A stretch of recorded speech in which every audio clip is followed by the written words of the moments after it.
differential diagnosis between developmental delay and ASD.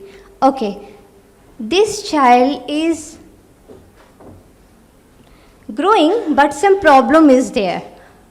Mostly with mama who is taking care of child raise concern, dada raise concern, nanny raise concern. But we need to know about the developmental delay and screening of ASD.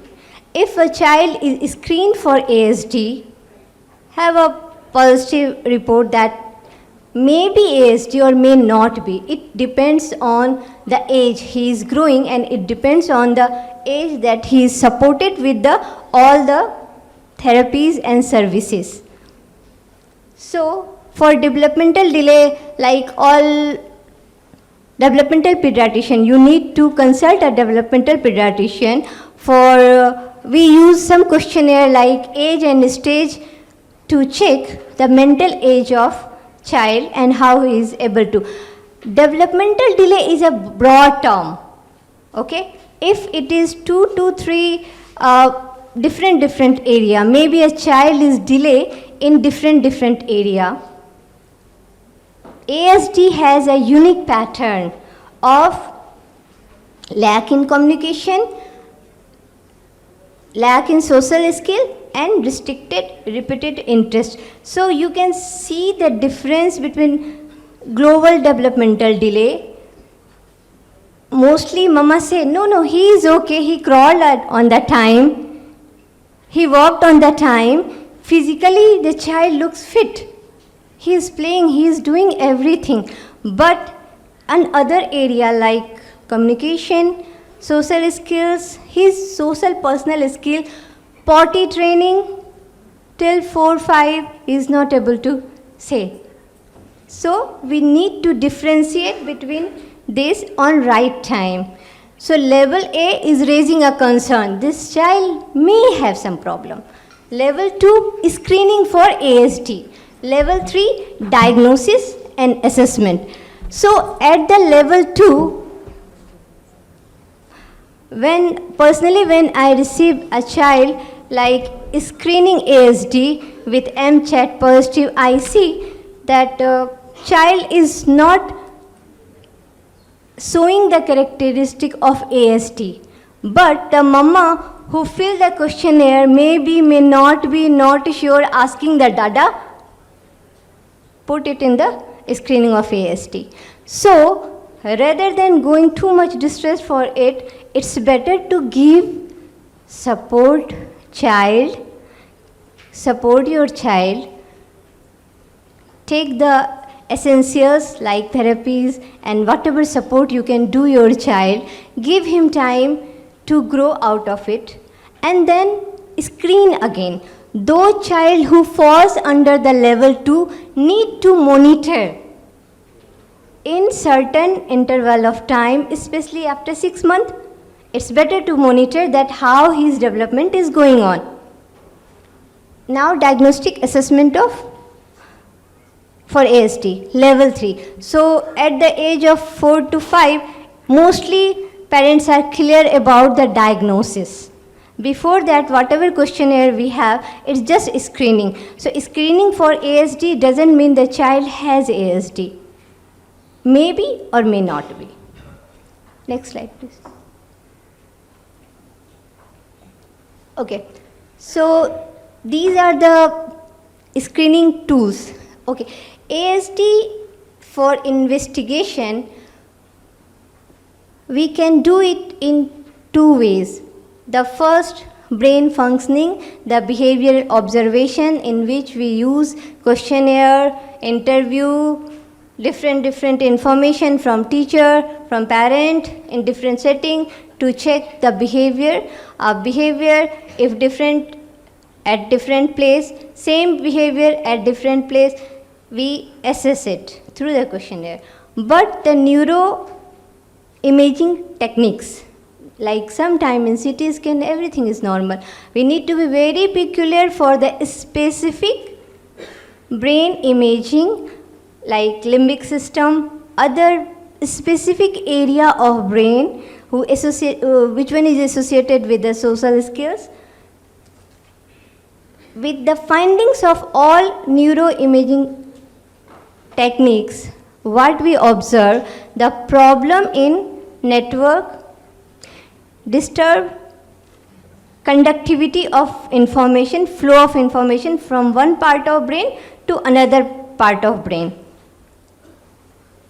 These are the screening tools usually used for screening. MCHAT.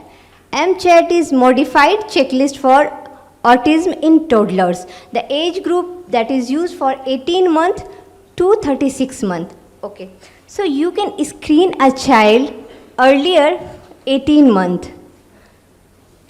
This is simple questionnaire just for 20 questions, responses for yes and no, and you are able to know that whether there is some sign of autism or not, your child is totally normal, or you need to monitor. At this stage, you need to monitor your child as a teacher or as a parent. SORF is systematic observation of red flag sign. Poems. It's look poem, but this is not poem. The poem we see. This is parent observation for early markers scale. This is within research, it has been proven that this is cost effective and highly efficient. But continuously rating a child from 1 month to 36 months. I think mostly I see that mama more observe the child, whether it is firstborn or lastborn, always very close, and they observe more. So the relevant information that you get from mama, that how your child is doing. Biscuit is not biscuit. This is also a screening tool. B for baby, I for infant, S for screening, and rest for autism. Okay, so this is also a screening tool, and this is used for screening a child. This biscuit is not according to DSM-5, it is according to DSM-4, and more assess the comorbid associated problems of autism. Now after level 2, after giving support, after monitoring, you find that there is no change in the behavior despite of all of your support, and you need to take a right call to diagnose your child. Not screening, the upper level, level 3, ADOS. Autism Diagnostic Observation Schedule. This is for all range, 4 modules, module 1 for toddler to module 4 for adults, and it is used, and this is a standardized tool to assess autism. ADIR, Autism Diagnostic Interview Revised. This is set of questionnaire that you need to ask parent in the interview, and DSM-5, I think most of professional psychiatrists are aware of this. This is Diagnostic Statistical Manual of Mental Health. More than 100 professionals combine their expertise to get a guideline for autism, and these all diagnostic tools are very accurate with that neuro image techniques findings that you get.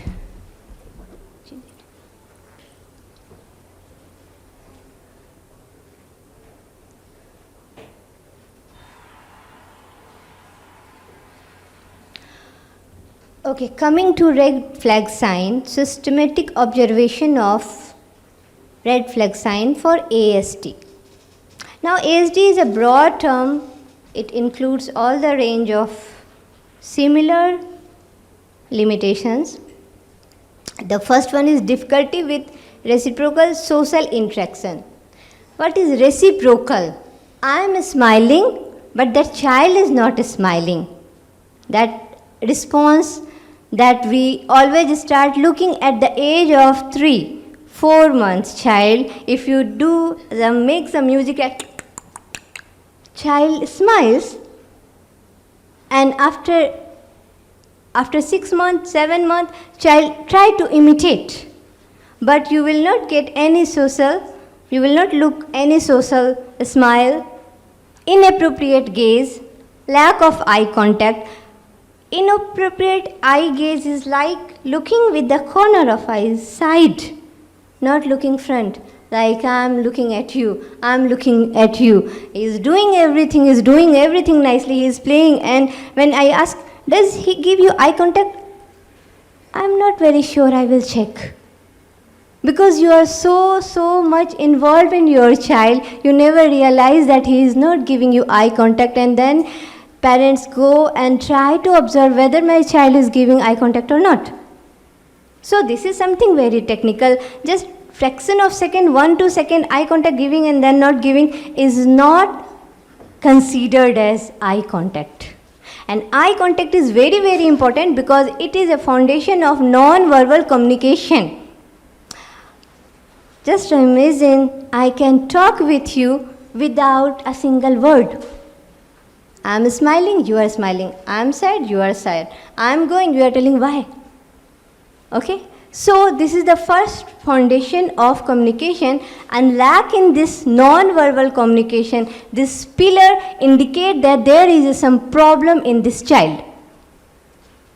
Unconventional gesture. Okay, a child who don't know how to speak, how to request, how to ask for something, despite of a big thick vocabulary he understand, but for biscuit or cookies he will not point. He will not show that I want this. What he will do? He will take your hand as a tool of communication and go to the place. I want this. Maybe he will cry. Biscuit is there, but he will not ask, I need biscuit. Okay? So this is unconventional gesture. Unconventional sound and words, vocalization, making too much noise, inappropriate when he is happy or sad or distressed or in anxious position. Words, echolalia. Okay, what is echolalia? I think some of you know echolalia, the repetition of the word.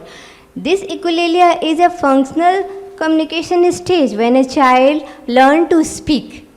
I say dada, say dada. My firstborn daughter, her first word was tika. Why tika? Because my dada, my nanny name was Tiknes.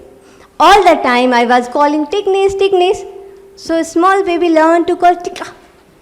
Tika. Why tika? Because he tick sound, and then he relate this tika is this lady who mama is calling, and all the time I was calling tika. That's why she started not calling mama tika. Okay.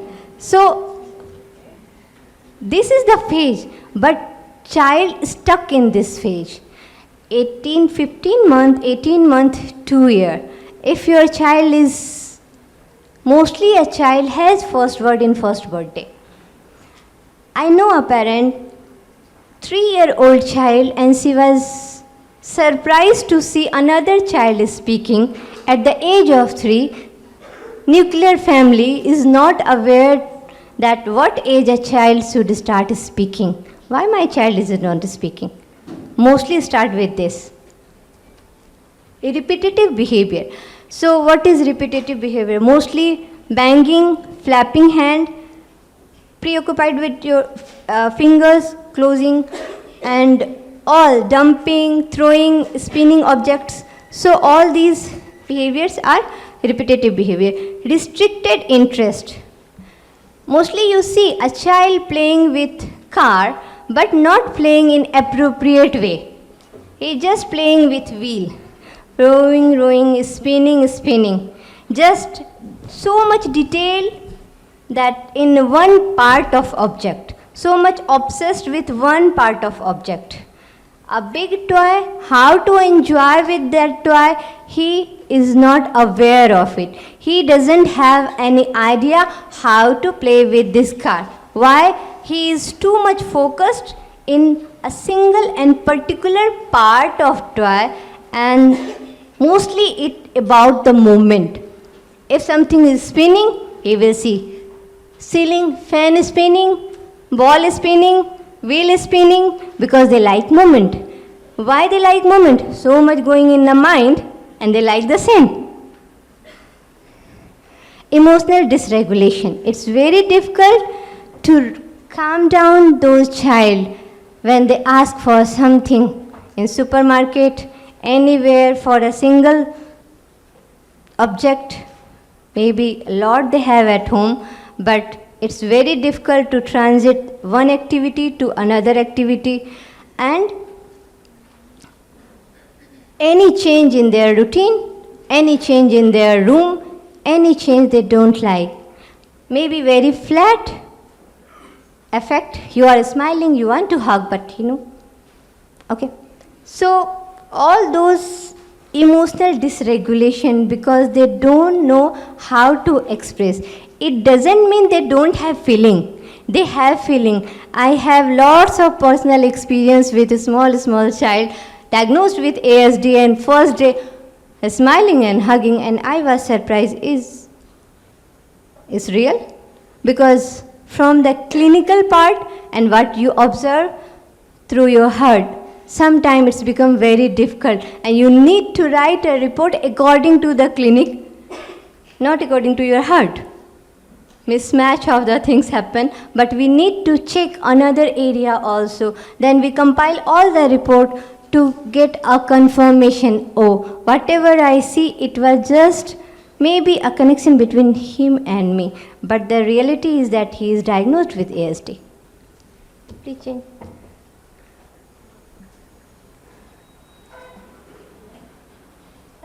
No, once. Yeah, coming to early intervention program.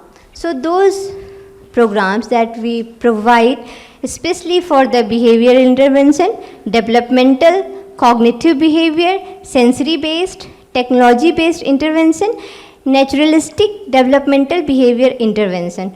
All those programs are used by therapists, special educator, and maybe we are working with the different approaches as a professional, as an occupational therapist, as a teacher, as a psychologist, but we're trying to achieve maximum functional skill and quality of life of a child. So for the behavior intervention, mostly it based on operant conditioning. Psychologist can understand it better. I can see smiling her. And applied behavior analysis. Developmental is because these child are very good in the physical skills, so the need of other skills like social skill, communication skill, and decreasing their restricted repetitive movements. Cognitive behavior. CBT is usually used with the adults, but why it's written here? For just small example, a small child don't want to share anything. Very negative thought that that person will take my toy. You try to convince him that he will just play, he will not take your toy. A small change in thinking can change in his behavior, and this small change in his behavior can lead him to play again with the child, making a peer group and accepting the peer group that share your child, wait for your turn. Sensory based. So these sensory based, sensory integration and sensory diet is two different words. Whatever sensory, mostly ASD child has sensory issues, 95%. They have some sensory issues, and with sensory profile we check that whether they are hyporesponsive, hyperresponsive, avoiding, selective, sensitive, which quadrant they fall, and according to their sensory need, as a professional, as a parent, as a teacher, we need to provide and support him for his sensory need, because sometimes the behavior like biting and all are the oral sensitive things. Technology based intervention, usually it is like computer based, but in this program a child can learn social skill, hi, bye, going, coming, okay. Especially for dressing, especially for toilet training, we model a video that you see that child is going for toileting, you also see, and you should go like this. But there is limitation that communication is compromised in this technology-based intervention. So, screen time should be avoided. If you are giving a child for learning mobile, be sure that you are not giving him more than 1 hour, maximum 2. And this is for not for a child with ASD, this is for all child. And honestly, I am telling as a parent, I suffer too much with this technology. Naturalistic developmental behavior intervention. So this is when child learns something in natural behavior, natural setting. Like in a clinic, I have limitation. Sometimes I take my client to outdoor, to garden, to different place to learn naturally. Because whatever they learn from nature is always, in next slide I will show you evidence-based review of all these programs. Yeah, please change it. So all those programs and is these are the small component of the program that we use for intervention. Not going too much detail with time limitation. Please, extra. Yeah? Time limit, 1 second. Change it. No, back one. Yeah, this is evidence-based review with early intervention. So all these researches and all the programs that I discussed, these are the review of those programs. Low quality, high quality, medium quality of researches showing the positive impact of the intervention. Please change.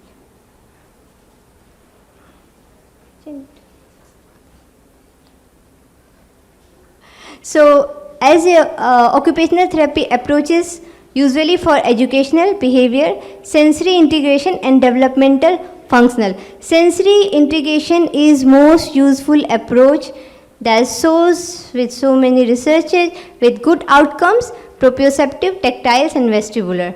We can discuss it later.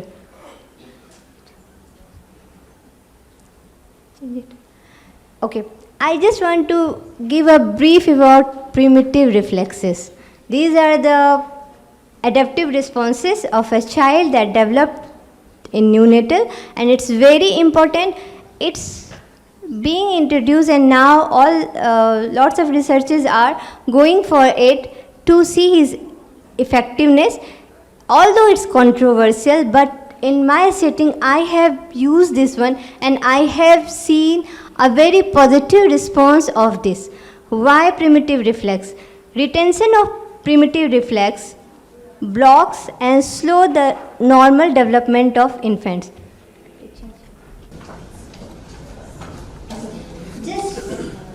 There are 70 primitive reflexes. Out of that, few reflexes which are well connected, and we can see the sign of retention is very similar to the sign of some autism behavior. So when we provide some exercise to unblock those movements, it helps. One thing, just I don't want to explain it, it will take too much time, but just one thing I want to tell, that those primitive reflex is like U pattern. It comes at the right time, it peaks at the level, peak the moment. For example, like Moro Goro, not Morogoro, this is Moro is primitive reflex. Okay, so this is, if a child loud like wow, child will do like this. If you take base of support, you will do like this. So this is the first primitive fight and flight reaction. Retention sign is there. So a child with the retention sign of this primitive reflex, if you diagnose and if you give a brain gym and movement to just unblock those moments, it really helps. ATNR is like something, if you turn child head one side, hand will go like this and other hand will go like this. So this is for crossing midline. A child is very healthy, physically very healthy, but if I ask a child with ASD, please cross your hand with this hand, he is not able to cross his midline. He is confused because of something. Routing, if you place finger here, child will turn this side. This is the first thing that a mama takes neonatal child, and no one teach a child how to suck milk. We start sucking. Taking turn, looking at the thing. So those retention of these rooting reflexes, picator, thumb sucking, dribbling, and speech and articulation problem. I am trying to do fast. So these are some exercises. Picture is very clear, no need to explain. Okay, benefit of early intervention already discussed, but for the family it's important, and for society also it's very important because it reduces need of institutional placement, it reduces need of special education and save money. Challenges. We already since morning discussing about too much challenges, but in short, lack of awareness, now it's raising. Lack of services, hopefully it will be now raise more centers in Tanzania, and cost effective. Burden of this cost to parents, and insurance company is not supporting. I miss my client because that mama is not able to get their insurance limit like this.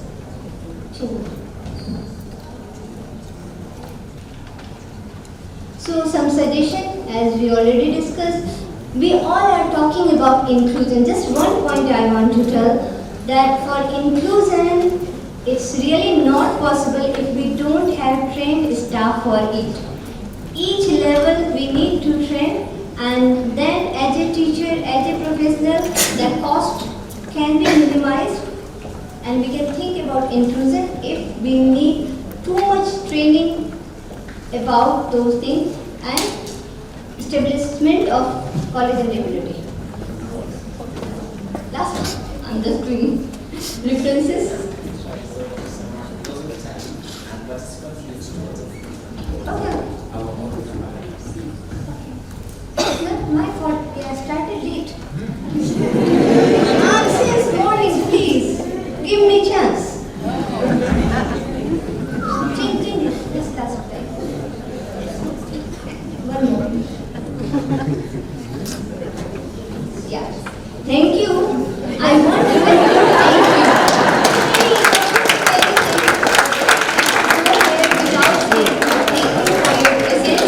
For your presence. And one thing, please.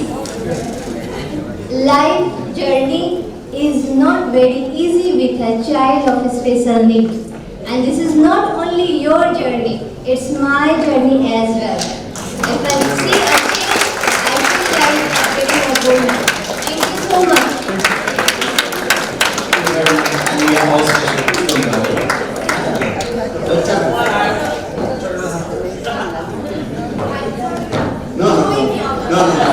I just came to say thank you. No, I just came to say thank you and to say that we are all special. I want to thank my husband because he is too much busy, but still he is here to make my video.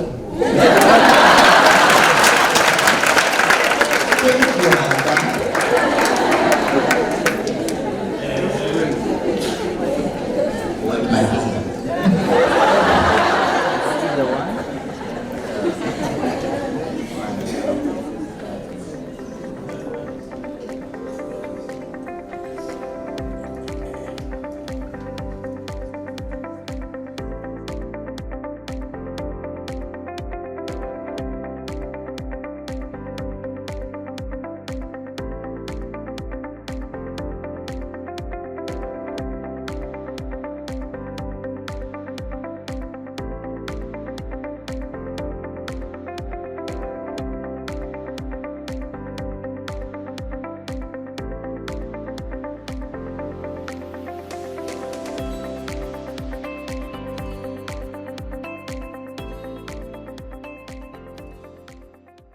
Good morning, everyone. I'm very honored to introduce to you Dr. Temple Grandin. Dr. Temple Grandin is an American academician, an animal behaviorist, and an internationally renowned spokesperson for autism spectrum disorder. Grandin is one of the first autistic people to document the insights she gained from her personal experience of autism. She is currently a faculty member of Animal Sciences in the College of Agricultural Sciences at Colorado State University. Based on her experience, Grandin advocates early intervention to address autism and supports teachers and professionals who can redirect children with autism in fruitful directions. She has been an outspoken proponent of autism rights and neurodiversity movements. In 2010, Temple Grandin was listed as one of the 100 most influential people in the world by Time 100, which named her in the Heroes category. In 2011, she received a double helix medal and has received many honorary degrees from many universities, including McGill University, Swedish University of Agricultural Sciences, Carnegie Mellon University. Grandin has been featured on major media programs. She was the subject of the Emmy and Golden Globe winning biographical film Temple Grandin.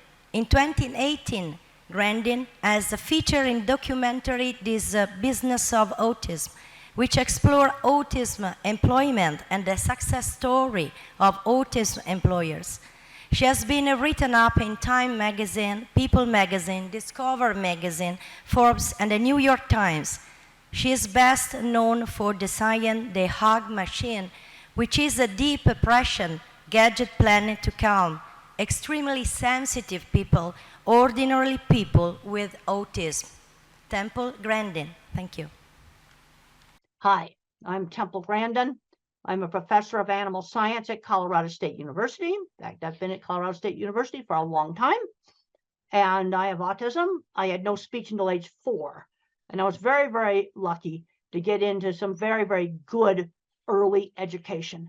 I cannot emphasize how important it is to get little 2-year-olds and 3-year-olds who are not talking into therapy. And if therapy is not available, then you get grandmothers to work with the child. Get grandmothers that know how to engage that child. Teach them how to take turns at little games. Let's say the kid's lining up blocks. Then have the child take turns with you lining up the blocks. Also, you want to teach speech. I want to give you a hint.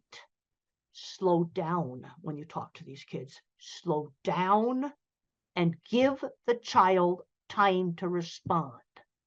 These kids are like a phone with bad service. You have to wait for it to download the web page. That's how these kids are. So I want to work on speech, turn taking at games, and then skills. Things like washing your hands, brushing your teeth, putting a shirt on, basic skills. And if you're getting good progress, the kid should like going to therapy. The child should enjoy therapy. And if therapy is not enjoyed, then you're pushing them into sensory overload. But I cannot emphasize it enough. You have little 2- and 3-year-olds that are not talking. You must start working with them now. Absolutely now. Now, my very first slide shows a picture of me teaching my class. I'm a college professor.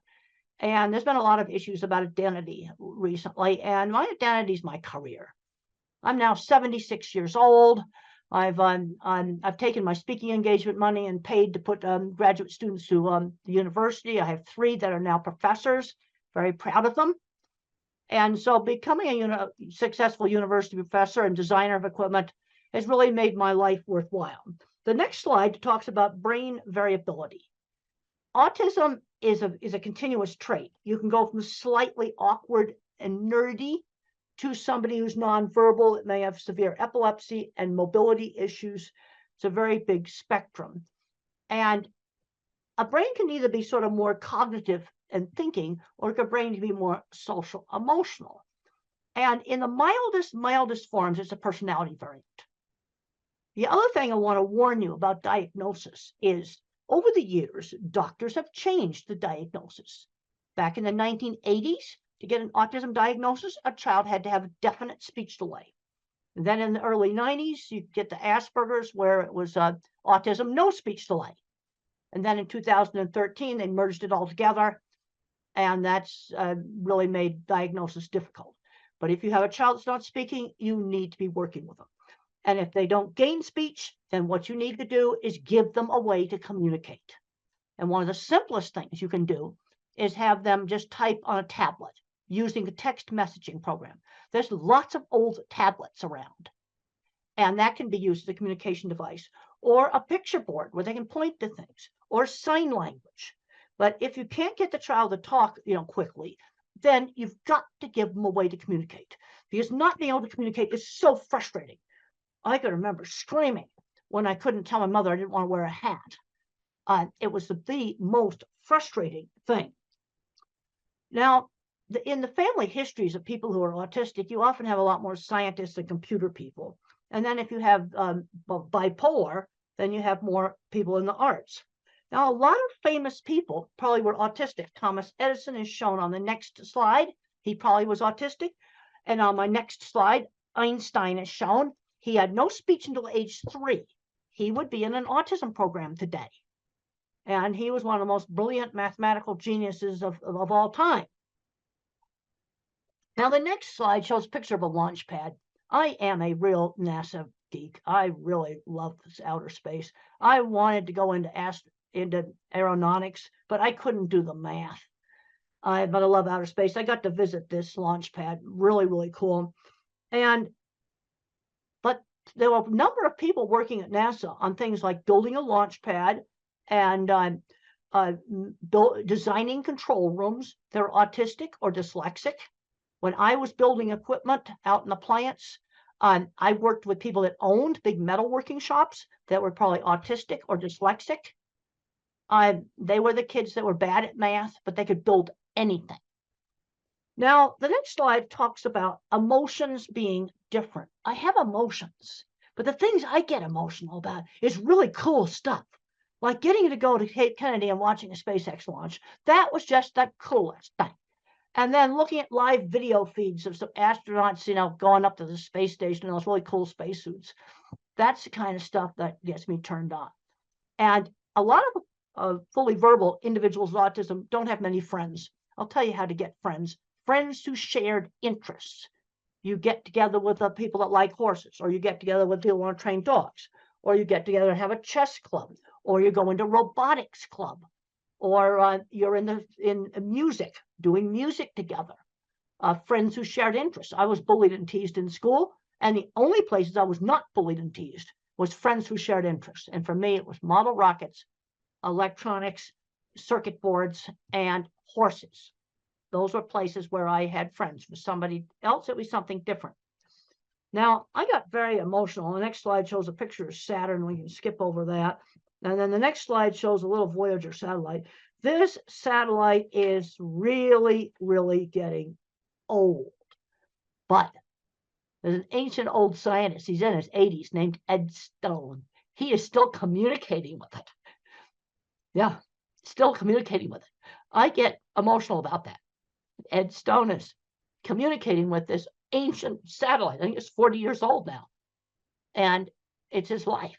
You see, I can relate to that because it's just something so cool. The next slide shows the ultimate NASA geek out. I got to sit at the head controller's station and mission control for the old space program. It's a picture of me there. Now, the next slide I talk about, just don't get hung up on the labels. Too often, I'm seeing kids where you're getting too much into the label. They say, well, the kid's got a label. He's not going to be able to do anything. I've heard this over and over and over again. He's not going to be able to do anything. Even with some of the kids that have physical handicaps. They'll say, well, he can't walk. They'll never go to school. They'll never get a job. But I worked with a lot of autistic people that owned businesses.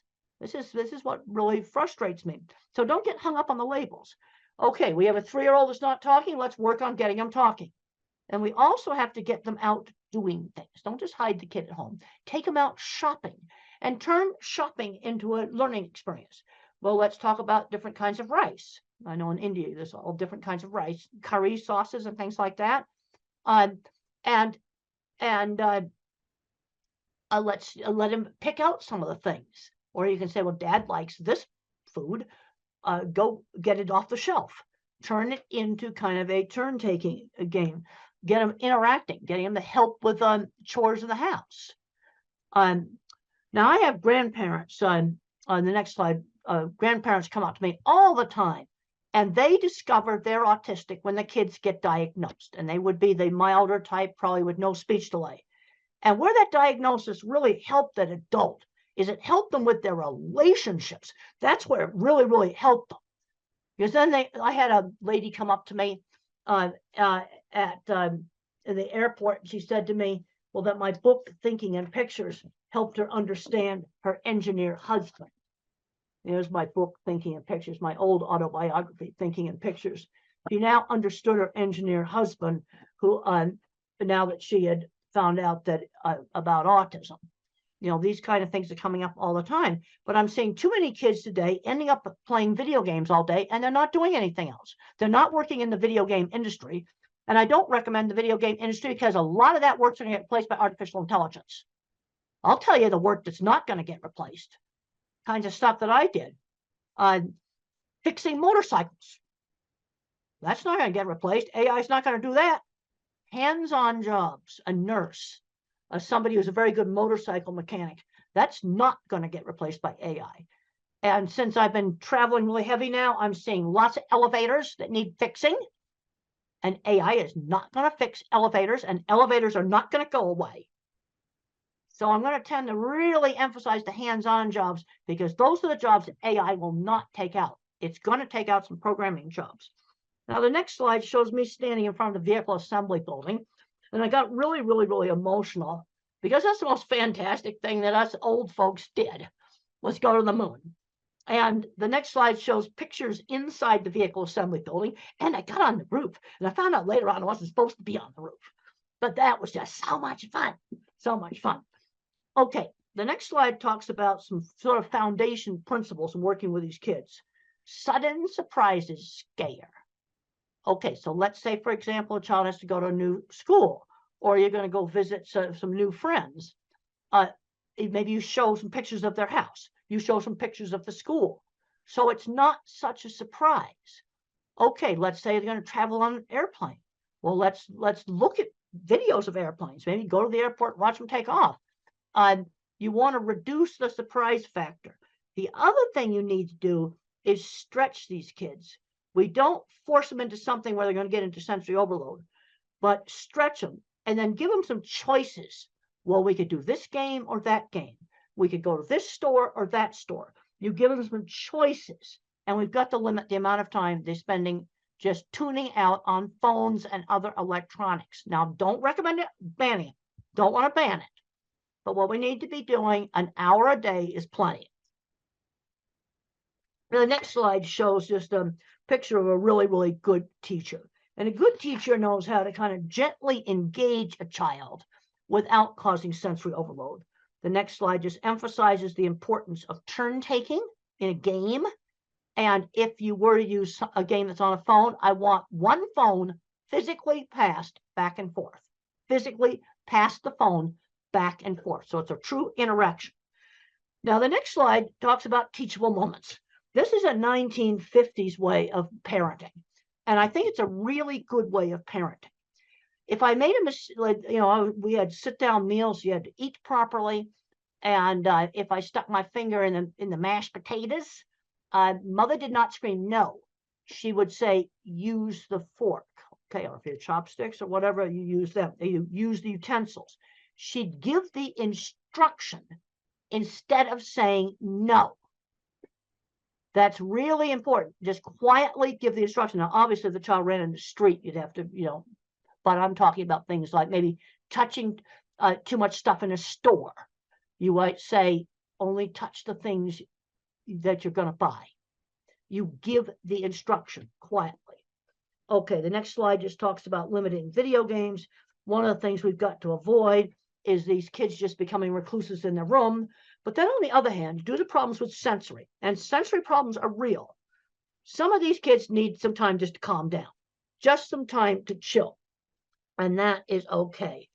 But some of the recent research going on with the social media use, again, I don't want to ban this stuff. Some kids play a video game where they can talk to friends. That I don't want to take away from them. But they can't be doing this for 10 hours a day. That's something that they just cannot be doing. The next slide talks about just providing some choices. So you might say, well, you could do robotics, or you could do soccer, or you could be in a theater group, or you could be in the school band. You could do karate's. Cub Scouts is an American program for kids where they learn camping and other skills. So we're going to get out and we're going to do things, but you give them some choices. Now, the next slide shows a little child blocking his ears. Sensory problems are real. That's part of autism. And one of the ways to help a child that's afraid of something that's really, really noisy is to let them control it. Hair dryers, vacuum cleaners. Let the child turn that thing on and off where they control it. And I've talked to several families where the vacuum cleaner went from the most hated fear thing to the favorite toy when the kid could control it. Same thing with car horns. Let the child beep it. Now, if some kids wear ear protectors all the time to block out sound, if you wear those all the time, sound sensitivity will get worse. That is something you do not want to do. But to give you control, you can have those headphones with you all the time. Have them with you. They can be around your neck. They can be on the top of your head. Have them with you. And then you only wear them when you get in a really noisy place like the train station. Okay, so if something really noisy like that, you wear the headphones. But the rest of the time, you have them off. But you have them with you. You see, this control is so important. And then another thing we have to be looking at is problems with flickering on LED lights. Some LED lights flicker. I just found out one of my students who's not autistic, but sensitive, that our beautiful new lecture hall has lights that flicker. In new construction, let's try to not build that. Let me tell you how you can find them. Take this thing out here, right here, put it on slow motion video, and take pictures of the room, and you'll find the bad lights. So what do you do if you have a classroom with awful lights, which unfortunately, I just found out that our beautiful new classroom has awful lights. Well, there's two things you can do. Put the desk over by the window, or go find an LED that does not flicker. Put it in a lamp that the child could bring to school and put next to the desk, and wear a hat with a brim. That will also help block out the ceiling lights. Just want to try to give you simple stuff that you can go. Now you can skip over the slide here about the headphones. We already talked about that. The next slide talks about sensory perception and autism. And these sensory sensitivities are part of the neurobiology of autism. And they're very variable. Like, I do not have visual sensitivities. I teach classes in this classroom. I didn't see it flicker. You see, this is where autism is so variable. One individual or adult will have problems with lights flickering. Also, you can get it in some dyslexics, not all of them. Also, some head injuries, too, can also give problems with lights flickering.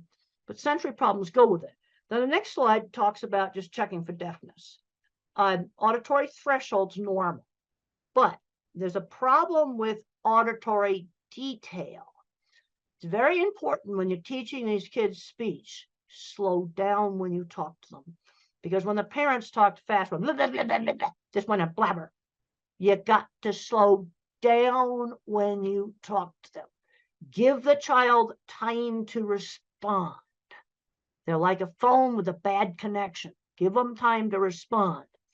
And even though the threshold for hearing a faint sound, if let's just give an example. If I said the word dog, maybe the child just hears oh. So when my speech teacher worked with me, they'd go dog, and then they'd go dog, really slowing down and enunciating the sounds. Now, there's three basic ways that speech can have problems. I had problems with hearing auditory detail. That's an auditory processing problem. Then I had problems with getting my speech out, almost like a stutter. But now the next slide just talks about echolalic kids.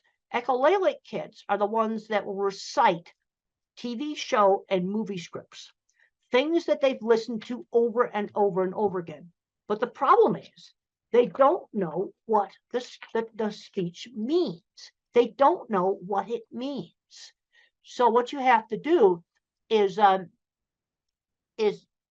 find some lines from that movie that you can put in a real situation. I was just up in Canada, and a teacher told me that this little boy sung on Yellow School Bus, something he'd heard, Yellow School Bus. And I said, that's an easy one.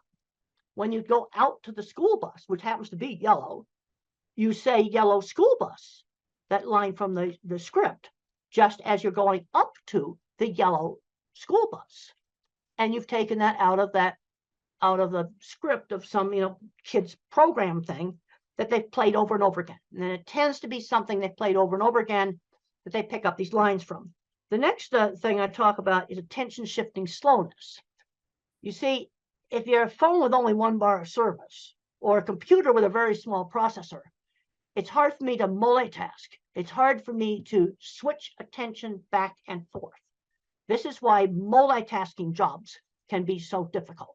Like a busy takeout window or a very busy restaurant where they just have to dish out a lot of orders all at once. That'll be a problem. The next slide shows it's an old study done by Ami Klin with some of the very early eye tracking software. And they watched a movie called Who's Afraid of Virginia Woolf, an old black and white movie. But look at how many times the normal person looked back and forth between the eyes. There's nothing in this paper about attention shift. It's all about social. The normal person looked at the eyes. But I looked at this, the autistic's trying to read lips and the mouth, and look at how many times the so-called normal person has shifted attention compared to the autistic. This is the best picture I have got in this ancient old paper on attention shift. Now the next slide just shows a little thing that I did on a childhood assignment when I was 5 years old, and I was so frustrated. And I was supposed to mark the pictures that began with the letter B. B as in beautiful. I knew my alphabet, and I marked a suitcase as a B for bag. And they didn't give me time to explain that in my family, we called them bags. And it was so frustrating because I understood the B concept.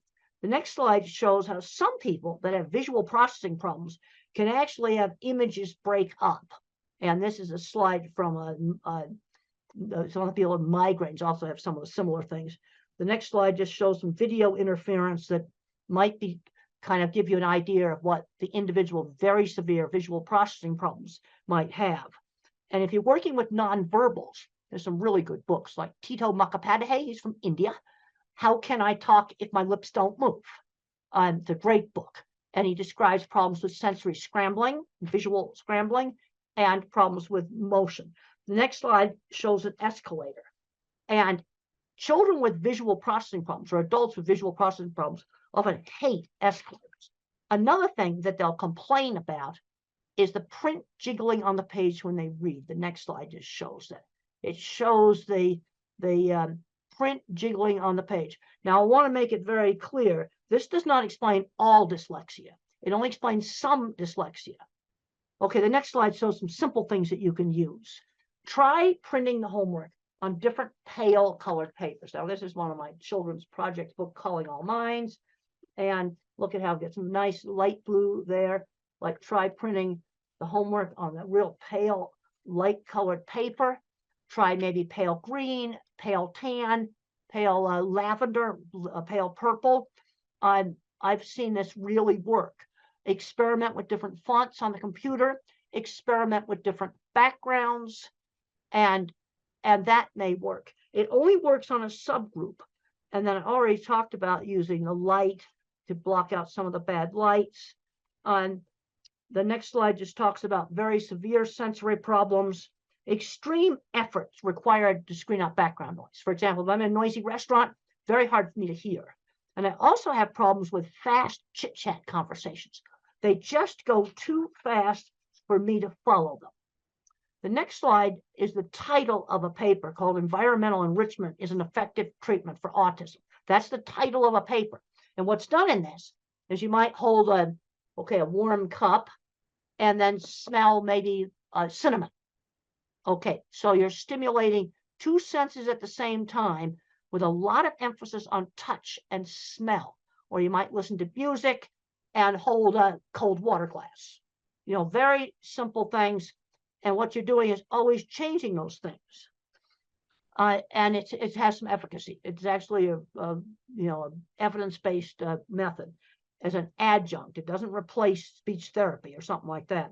Next slide are some of the really best books written by individuals who do not speak, but they have a good brain inside there. And my favorite is the one from India, Tito Mukherjee, How Can I Talk My Lips Don't Move? It's my absolute favorite. It's available on Amazon as an ebook. These are all available on Amazon in ebook format, which makes them easy for you to get. And if you're working with a child that does not learn to speak, these books, you must read these books. You know, they're wonderful books, and you'll really understand. The next slide just shows some brains. And the thing is when you hear a word, you see a word, think about it, different parts of the brain turn on. Now, where we've got a problem in the brain is lots of times with the interdepartmental communication between these different parts. The next slide just shows, next two slides just show some really cool brain scans that were done on me of the interconnecting circuits. And then we can go down to one that says axon projection field much less organized. One of those is mine, and the other one is a so-called normal one. And this explains why I had problems with expressive speech. I had less fibers or speak what I see. The next slide just circles the less fibers. And then on auditory, I got just a little tiny one. I'm not auditory. The thing I can't emphasize enough, it's showing in the next slide, there's a three-dimensional drawing drawn by an autistic child, develop the kid's strengths.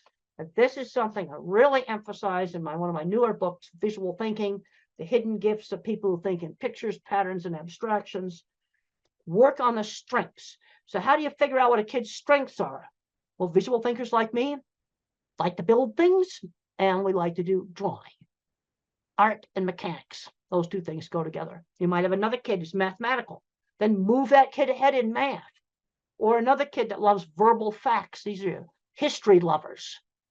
And move them ahead in the thing that they're good at. The next slide just talks about my ability in art was always encouraged.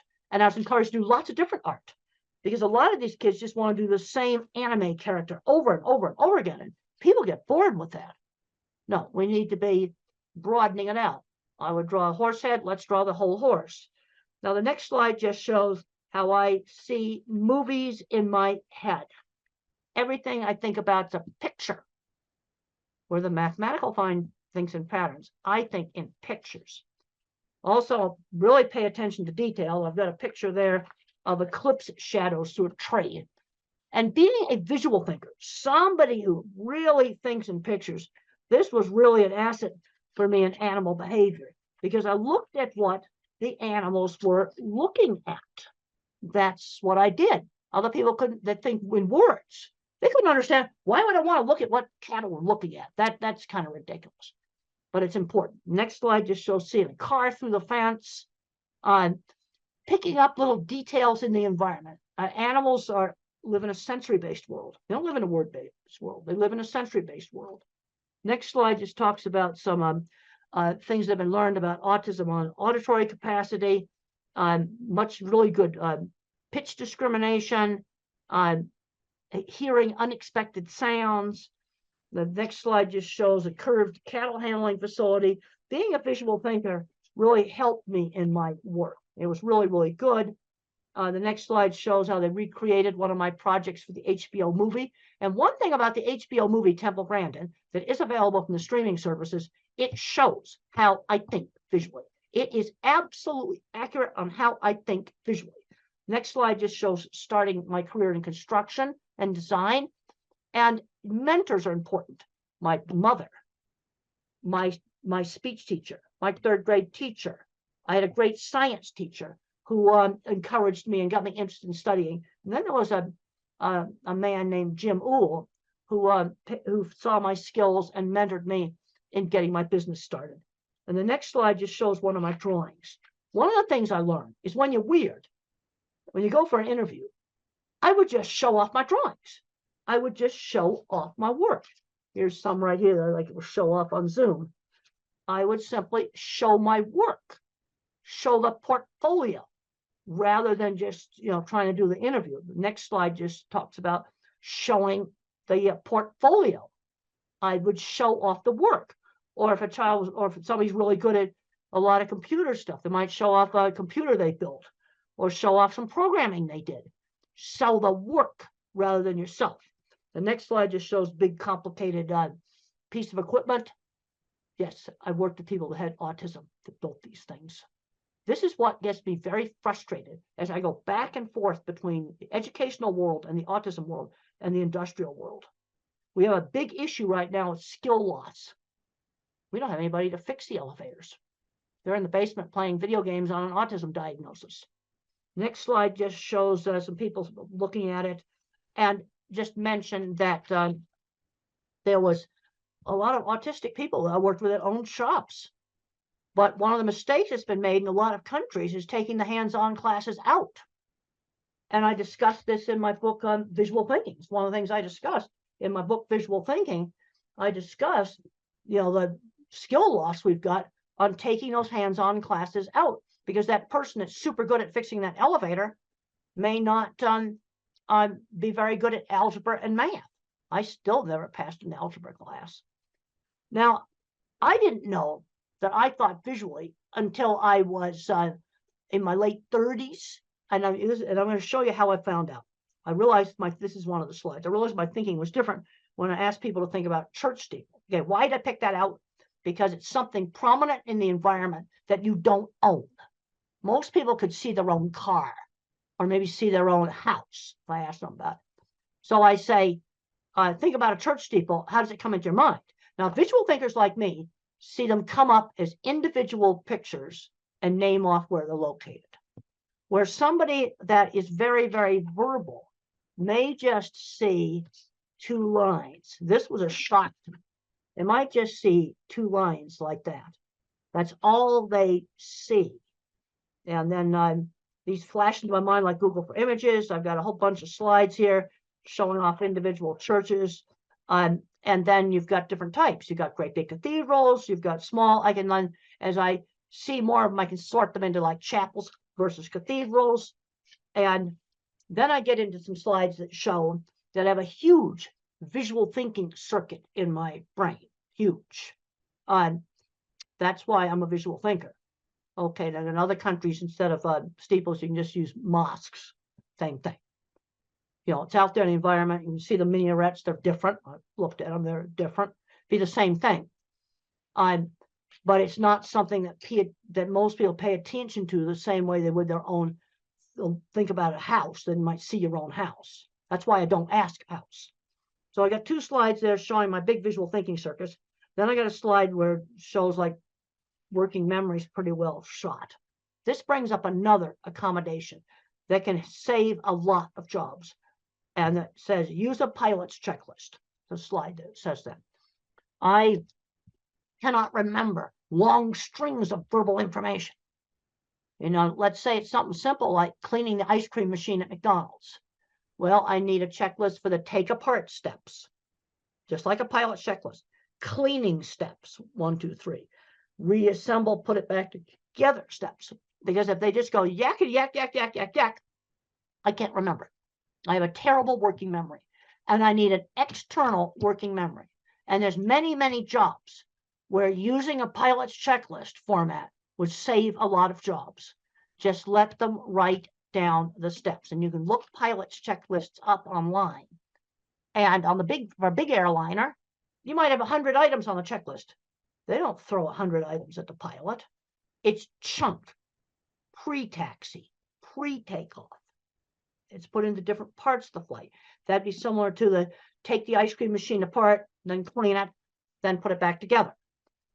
But there's a lot of situations where using pilot's checklists would save a lot of jobs, because employers will go, oh, I want to show them how to do that. He's stupid. Well, this is where I need that external working memory. The next slide is a super important slide on the different kinds of minds, which is a major theme in my book, Visual Thinking. And the correct name for my kind of mind is an object visualizer, because everything I think about is a picture. And the kinds of stuff that we're good at, art and mechanics, because you can see how things work. Art and mechanics, also photography, but that's what we're doing good at. Horrible at abstract math. I worked with people that owned shops that were designing and patenting all kinds of equipment that couldn't do algebra. You see, this is where the hands-on mechanical genius, it's a different kind of mind. Then you have your visual spatial. This is your pattern thinker. This is your mathematician. This person thinks in patterns. Patterns, not pictures. They're going to be your chemists, programmers, physicists, things like this, things with math. And then you have the person who's a verbal fact thinker. They think almost completely in words. And if it's an autistic person, they often love history. They often love facts about maybe sports, different sports and things like this. They'll know all of the words for all the different players and things like that. So let's look at the jobs for these different kinds of minds. My kind of mind, mechanical stuff, fixing stuff, inventing mechanical stuff, photography and art. Mathematicians, computer programming, electrical engineering, the more mathematical parts of engineering. Because one of the things I've found in working with these big food companies is that the shop people, people like me, invent mechanical equipment. The more mathematical mind has to make the refrigeration systems in a food processing plant work and make the boilers work. That stuff requires more math. So you need the mathematician mind to do engineering, but you also need my kind of mind who can't do algebra to work on the mechanical things. And then what the verbal thinkers, good jobs for them, specialized retail. There's been some really good successes in selling cars, selling specialized business insurance, selling sporting goods, where they're recognized for their knowledge of the products, you know, selling phones, and not try to sell somebody the most expensive phone, but sell them the phone that's right for them. Because where we're really falling down is on the job front, getting them into jobs. Let's start off with chores for little kids, 11-year-olds, maybe helping out at a fruit stand or, you know, some little market stall, doing a job at a community center, walking dogs for people. I want them doing something on a schedule outside the home. Really important, because the moms often tend to overprotect, is that they're legal age, they need to get a real job. And you need to just figure it out in the neighborhood. This is one thing I've noticed when I've gone to a lot of countries, there's a lot of little tiny small shops. And I drive by those shops and I'm going, oh, that little clothing store would be perfect for this autistic girl to start doing some work in. And you just set it up in the neighborhood. Mother did that with me. When I was 13, she got me a little sewing job with a local seamstress who worked out of her home. It was just something done in the neighborhood. But they've got to start learning how to do things outside the home. This is really, really important. So we start making that transition to work before they graduate from high school. I cannot emphasize this enough, because work skills are not the same skills as academic skills. Now, I was a goof around student until my science teacher motivated me to study, because being a scientist, you had to study. And I made up for like 3 years of high school where I goofed off really quickly. But I'm seeing too many kids where they're not learning how to drive. They're just not learning any skills. Okay, when I was 8 years old, the next slide talks about use a variety of teaching methods. When I was 8 years old, I couldn't read. Mother taught me with phonics. I already knew my alphabet. And she would read out loud, find a book that I was interested in. We had a book in the US called The Wizard of Oz, a really fun book. And she'd stop at an interesting place and then have me read more and more. And I very quickly learned to read with phonics. It wasn't that hard. There's all kinds of complicated stuff online. Oh, we didn't use any of that stuff. I already knew my alphabet. And I already knew the little alphabet song, A, B, C, D, E, F, G, yeah, the little song. And that has half the sounds. And I was able to learn how to read. And I very quickly went from, I was 8 years old, no reading. I immediately went up to the 12-year-old level of reading very quickly. This next slide just shows like there's kind of two ways that mathematicians kind of do things. You have the one that's all totally algebra, then the ones that are more geometric. The next slide just says if you use a Google image search and you put mathematical terms in, you can find so many great stuff. Then I've got a slide of a plant that has mathematics in it. Then I've got another slide that shows Penrose tiling. That's what Stephen Hawking used. And I really, really like what Stephen Hawking had to say about disability. Concentrate on those things. Your disability doesn't prevent you from doing well. He could do math in his head super well. Next slide just talks about getting interesting magazines and things in the school library, fractals. I've got a whole bunch of slides here that just show cool, interesting stuff. Then there's a picture of me with a horse looking at me sawing a board. And friends who shared interests. A lot of kids aren't doing enough hands-on things. AI is not going to take away hands-on jobs. You're still going to have a nurse in the hospital. That's not going to go away. There's a lot of jobs like that, and jobs fixing things, mechanical devices. Yeah, there's a lot of things that 3D printers can do, but guess what? Somebody has to fix the 3D printer because it's a mechanical device controlled by a computer. And the next slide just shows some kids today, they don't know how to use a ruler. They don't know how to put a hose on a faucet. The next slide just shows a beautiful rainbow. So when I think about really abstract stuff like, okay, religion, I kind of look at that rainbow. It's so beautiful. I also have a picture behind me of the deep space field from the Hubble telescope, and it's got thousands of galaxies out there. You know what's interesting about that? The scientist who did that pointed the Hubble at nothing, and he found all the galaxies. Let's talk about the next slide about bottom-up thinking. Okay, verbal thinkers will get a top-down concept, like maybe let's have a inclusive classroom, for example. All right, that's a good thing to have. I want to see autistic kids mainstream into a regular classroom, but how do we do it? Bottom up, I'm thinking specifics. Okay, the LED lighting issue and the flickering. Bullying has got to be gotten under control. Those are two things we have to do. Using the pilot's checklists would be another thing. You see, those are specific things that you could do to make a classroom more inclusive. The next picture just shows autistic kids sorting different things in his mind. And my mind's like a spreadsheet. So when I was a little kid, I said cats are smaller than dogs. But then when our neighbors got a little tiny dachshund, she was the same size as a cat. So I had to find other features that she shared with dogs, like barking, the dog's smell, and the shape of the nose. Now, the bullies used to call me tape recorder, and I got a picture of a 1960s antique tape recorder there. And I didn't know why they were calling me that, because I'd always used the same phrases. But then as I got out and I did more and more things, then I got less and less and less like a tape recorder. Okay, teaching number concepts and generalization. Okay, count a variety of different things. Teach fractions, maybe cut up on, cookie into 4 pieces. Teach fractions. To teach concepts like up and down. If you go down the stairs, the plane went down and landed. I put this cup down. And you want to show several different examples, because if down was only related to the stairs, I think it only applied to stairs. So I've got to give different things where I use the concept of down. And then the brain pictures there just show that looking at things is more interesting than people. Yep. I get really turned on about things like the scientist who had the guts to point the Hubble at nothing, and he found everything.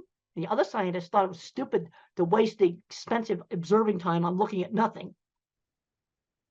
Single most important picture that telescope took. Okay, the next slide is just more stuff on friends who shared interests. We've already discussed that. And the next thing on 1950s upbringing, this is where there were some things, social things, at least in the US, were taught in a much more structured way in the 50s. Turn taking at games, being on time. That was drilled into me. And I think we had a big, huge school clock that was this big. And every time the second hand went around, the minute hand did 1 click. I could see it. I think, and you can get these electronic ones, battery operated versions of these clocks. They still exist. Help with time. And then sometimes you got to do an activity you don't really like because somebody else in the family wants to do it. That gets back to turn taking. The other thing that really helped me, and it helped a lot of kids in the 50s, is party hosts and hostesses. In the 50s, when we were 7 and 8 years old, we had to dress up in our good clothes, and we had to like pass the snacks around, greet the guests, be little hosts at the parties. And my brother's not autistic. He hated those parties, but he admitted they helped him become a bank vice president. Because I just read in the Wall Street Journal just the other day that college students are just scared to death to go up and talk face to face. Those parties were important, and they're an easy thing to do, and they don't cost anything. And then just being cute to say please and thank you. Basic polite, what I'm going to call just being polite. You cannot be a rude, filthy, dirty slob. Okay, there's a lot of concern now about masking, and yeah, there's some hypersocial stuff I can't do. You can be eccentric. I dress kind of eccentric, but you cannot be a rude, filthy, dirty slob. And there's a scene in the movie where my boss slammed down a deodorant and said, "You stink, use it." Yeah. Hygiene, yes, you're going to have to clean that one up. Just that simple. The other thing that's really important, shown on the next slide, is how parents and the teachers need to work together as a team, where the rules are the same at home and school. And my mother and the local teacher kept really in close contact with each other. The next slide talks about teaching social skills. It's like teaching somebody how to behave in a foreign country. Like, for example, in the Middle East, if I were to lift up my foot right now, my hand up, not my foot, I won't actually do something that's rude in the Middle East. Put my foot up and show it to the screen, that would be the rudest thing I could do. Now, normally I wouldn't do that anyway, but there'd be other situations where I might just accidentally do that. I have no way of knowing that's rude unless somebody tells me. Well, that's sort of how teaching everything is. Teaching shaking hands, ordering. I'm seeing kids that have never ordered food in restaurants. That's ridiculous. Shopping. 16-year-olds doing well in school and they've never gone shopping by themselves. This is ridiculous. The next slide, I got to visit the Jet Propulsion Lab. Those are the guys that run mission control. Eccentric's fine. Red hair is fine. Dyed hair is fine. Filthy, dirty slobs are not okay. Now, the other thing just shows some of NASA work stuff. And when the space shuttle got canceled, the scientists cried. It was the saddest thing you ever saw. Anger doesn't cut it at work. People who throw tools get fired at NASA. Now, I'm trying to get through all of this to stay within the hour. I think I'll be able to do it. Now, rules. Which rules do I really have to obey? Now, I have to obey, you don't do really bad things. No, like just break into stores and steal stuff, destroy property, kill people. These are things that in most societies you just don't do. Then you have the courtesy rules. They're different in different cultures. Saying please and thank you, for example. Then you have illegal but not bad.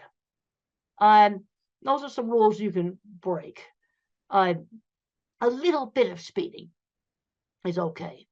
Too much speeding, absolutely not. And then you have rules. I call them the sins of the system. These are getting so sensitive right now, I just about won't even mention them. But they're things that can get you in more trouble than the really bad things that are forbidden in every society. I mean, just wrecking property, killing people, stealing stuff.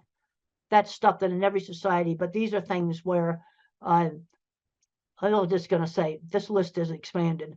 And the penalties are really, really severe. And you don't touch these dogs. They bite hard. Don't touch them. And they're getting so controversial, I don't even want to mention them.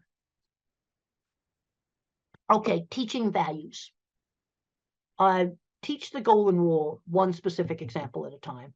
Treat others the way you want to be treated. So I'm thinking about the 2 wallets I got helped get returned at the airport. That's not Mother Teresa, but it's something good. Those people were very happy to get their wallets back. That's treating others the way you want to be treated. Also, the TV shows I watched in the 50s had much better values. Oh, see the rubbish that's on TV now today. We'll just leave it at that. Now, another big problem that I had, and I got to have time to talk about that, is problems with anxiety. And a lot of these anxiety is biological. The next picture shows my squeezing machine. And the squeezing machine, deep pressure, helped calm me down. And for some individuals on the spectrum, deep pressure is really calming. I found out that my fear center was bigger than normal. The next slide. And I used to be terrified of public speaking and terrified of airplanes. And one of the ways I got over being terrified of airplanes was getting to ride in the cockpit and making aviation interesting. Take the thing they're scared of and make it interesting. Things get interesting, they tend to be less scary. But I have been taking antidepressant medication for the last 40 years. I'm on an old drug. Okay, it's fully explained in my old book. And you know what? The meds haven't changed. The generic meds are the same stuff we had 25 years ago. And so thinking in pictures is still accurate. We just did some revisions just a couple of years ago on it. And if you're thinking about, especially for a teenager or adult taking medication, I'd recommend reading a chapter that I call A Believer in Biochemistry. But a big mistake made with antidepressants is too high a dose, way too high a dose. Starter dose or less. Because if you go too high a dose, you get agitation and insomnia. No, the medication saved me. Colitis and other very bad stress-related health problems cleared up. They really helped me. That there's way too many drugs given out to little kids. Way too many powerful drugs given out to little kids. I've taken an old-fashioned antidepressant, Prozac or fluoxetine or sertraline, that's Zoloft, or Celexa. Some of these other drugs also work well. The next slides just show a rear view of my squeeze machine and how you can do cushions for doing deep pressure on children. There's another slide there showing swinging a child. And sometimes when you swing a child or when a child rides a horse, they say their first words because of the rhythm. Another slide just shows a weighted vest. These are things you can try. They don't work for everybody. See, this is the problem. Work for some and not for others. But if you work on kind of desensitizing to touch, that can be really, really helpful. You see, I could control the squeeze machine. Let's get back to this whole thing of control. Exercise. A lot of kids aren't getting enough exercise. I got a slide in there saying I do 100 sit-ups every night. I hate every one of them. Burst of hard exercise really can be helpful. Really helpful. Then my elementary school life skills training, we talked about the party hostess. Another thing I sold candy for charity, and I was shopping by myself for little toys. I got a little allowance, and I'd buy comic books with that. But if I wanted this little toy airplane, I had to save for 2 weeks. I was learning how to save money when I was 7 and 8 years old. The next slide just shows my work experience. I had a lot of work experience before I graduated from college. This is really important. I cleaned a lot of horse stalls. I had a little sign painting business, and I had to learn how to make a sign that somebody else is going to want. And my first sign was for a hair salon. So I put shampoo lady on it from a brand of shampoo. The next slide shows an ugly shed that I made look nice. You see, I had to do work that other people would want. And the next slide shows me painting a goofy sign for the Arizona State Fair. You know how I got that job? I showed off photographs of my signs. And the next slide shows my sign painting truck. And how did I learn to drive? This is a major hurdle. It's going to take longer. You have to spend more time practicing in a really safe place, like a big stadium parking lot, a big open field where there's nothing to hit, absolutely nothing to hit. And you practice like 20 minutes a day, maybe for a couple of months, maybe for 2 months, until you no longer have to think about how to push the gas, how to work the gear shift. You've got to get that operation of the car into what's called motor memory before you do traffic. Go at it a lot more slowly. And then I just have a slide there, tasks outside the home, a whole bunch of tasks there.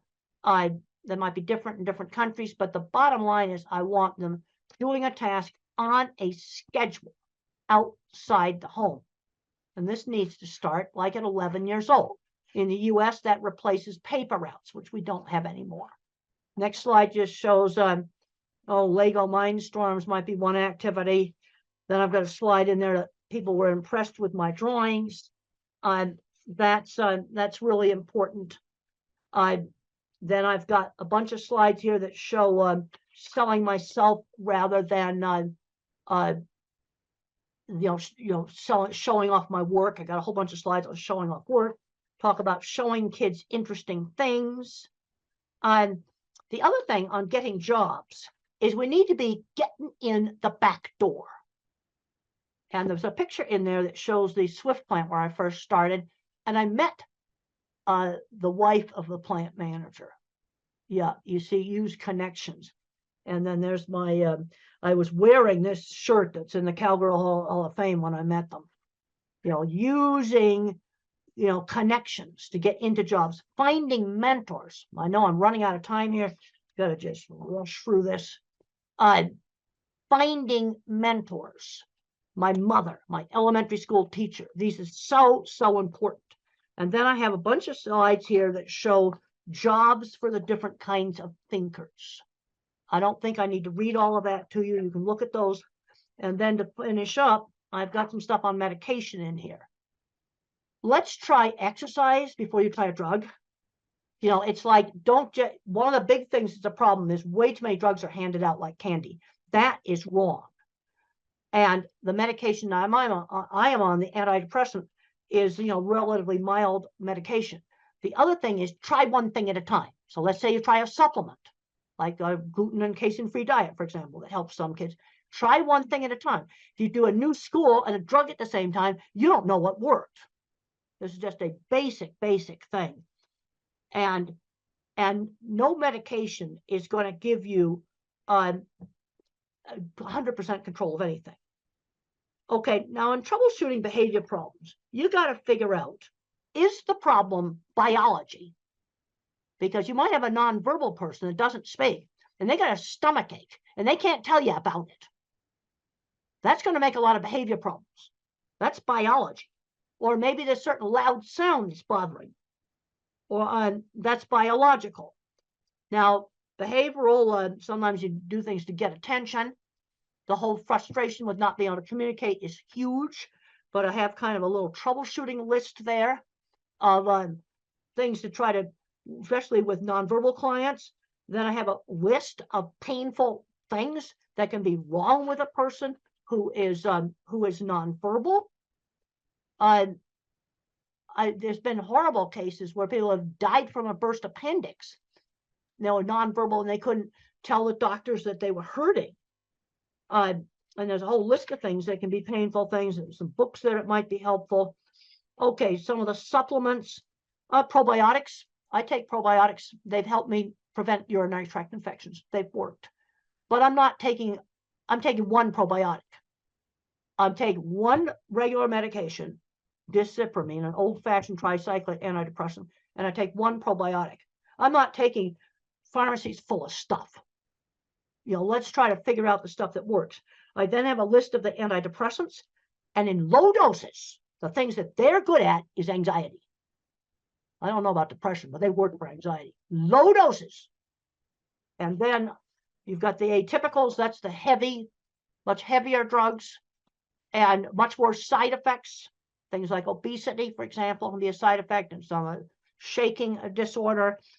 And you want to try to use the lowest dose that will work.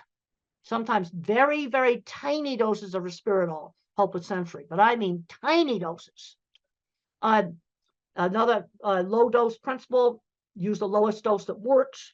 And then for some of the problems with anxiety, sometimes blood pressure pills work. And I've got a slide there that has blood pressure meds on it. And then epilepsy drugs. You can sometimes get outbursts that are actually psychomotor epilepsies, and they're completely random. They can be calm listening to music and have an attack, and we treat it with epilepsy drugs. So that's kind of getting near the end of this. Look up interactions. I'm finding that, let's say you're taking 4 different medications, make sure they don't interact with each other. And you can look that stuff online. It's readily available. But there's a tendency sometimes to just, okay, we got one little problem, we just throw another drug at it. That's wrong. But on the other hand, I'm not anti-drug because I think this medication saved me that I'm on. And I write about it in this book. And even though it's 27 years old, it's still accurate because the generic stuff's still the same. And I'm taking a probiotic that prevents urinary tract infections that the doctors couldn't figure out how to stop my urinary tract infections. Now I just take it. They gave me antibiotics to clear it up. And then what the probiotic does is it prevents it. And that's worked for me. Now but that's two things. That's not shelffuls of stuff. Well, I think we've run out of time. I had an hour and it's been wonderful talking to you by video. I think we've covered a lot of stuff and it's been great to be here by video. And I want to thank the hosts there for staying on and letting me talk to you because I do a much better talk when I got people there I can see and talk to. Okay, thank you.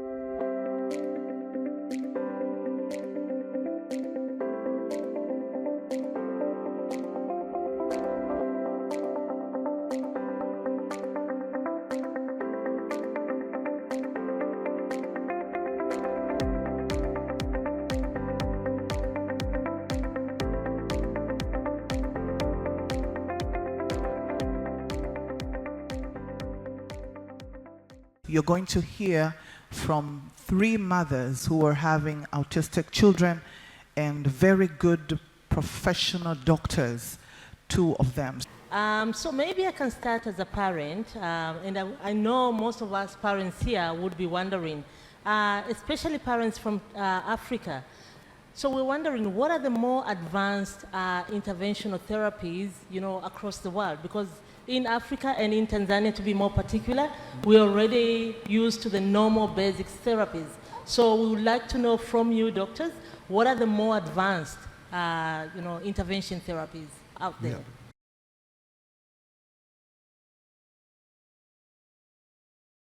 Thank you, Sarah. So I think you want to know about the rehabilitation therapies. Exactly. So as we know that the pillar stone or the basic conventional treatment for autism is neurorehabilitation, and that's the foundation on which the whole treatment for autism or cerebral palsy or intellectual disability basically leans on.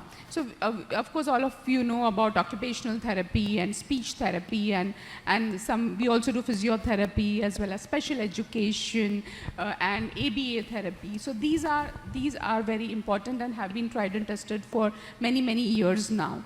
But what we also have, especially in India now, we have aquatic therapy. So aquatic therapy is, children love water, right? So basically if you make them like swim in water or do specific therapies in water, they calm down better and it helps them concentrate better, their coordination improves. So coordination is one of the major issues in children with autism. So aquatic therapy has a big role to play in a comprehensive part, as being part of a comprehensive treatment for autism. Apart from that, of course, sensory integration therapy. We are aware of sensory integration therapy as a part of occupational therapy, but it's a science in itself because the information processing is a problem in children with autism. So sensory integration therapy, then art-based therapies, animal therapy. I think it's a beautiful therapy. Children are very sensitive and the animals are so sensitive, like we have trained dogs, and horses are a very good medium who sense the children's despair or their moods very well and help them settle down, and they work together beautifully. So animal-based therapy has come up as a part of, as one of the treatments for autism. So what we believe in India and in Neurogen is that it's important to do teamwork. So everyone working separately, you will achieve a little bit, but when you work as a team, together everyone achieves more. So comprehensive holistic rehabilitation, which happens together under one roof, would be the ideal situation to get treatment for children, and especially parents understand the importance because they are going from one place to another to get rehabilitation from different people, trying to squeeze in everything in one day. So comprehensive holistic rehabilitation under one roof which combines conventional rehabilitation with advanced rehabilitation treatments like aquatic therapy and sensory integration therapy, along with ABA and speech and special education and art-based therapy and animal therapy would be the best combination, we believe. Thank you very much. Thank you, Dr. Nandini. That was very well answered. But to answer your question, what is required, as Dr. Nandini said, is comprehensive rehab. In autism, the children require occupational therapy, speech therapy, behavioral therapy, psychological therapy, special education, art therapy, aquatic therapy. They require a combination. What happens in most parts of the world, you will have an occupational therapist who will only give occupational therapy. Then you have a speech therapist who will only give speech therapy. And they don't work in isolation. What we've realized over the last 15 years of working in this field is you need a combination. So there is a need for centers where all of this can be provided together. Honorable Mr. Mulil was asking what we can do from a district level. What is required is facilities where all these therapies are available in one place. Also, when we are looking at this, we should not look at urban areas only. We have to think of the rural areas as well. And in India, what we have found is one of the best ways to work on this is to train the local village workers, local workers. They may not be professional rehabilitation therapists, but they will provide the basic care that is needed. So a structured rehabilitation program which has all the specialities is the need of the hour. And the important thing in this is this does not require infrastructure or money. Okay, this requires trained therapists. And we from our side, we offer, and I'm making this open offer, any therapist from Tanzania, Kenya or Uganda wanting to train in these rehabilitation therapies, we offer free education and training to all of you.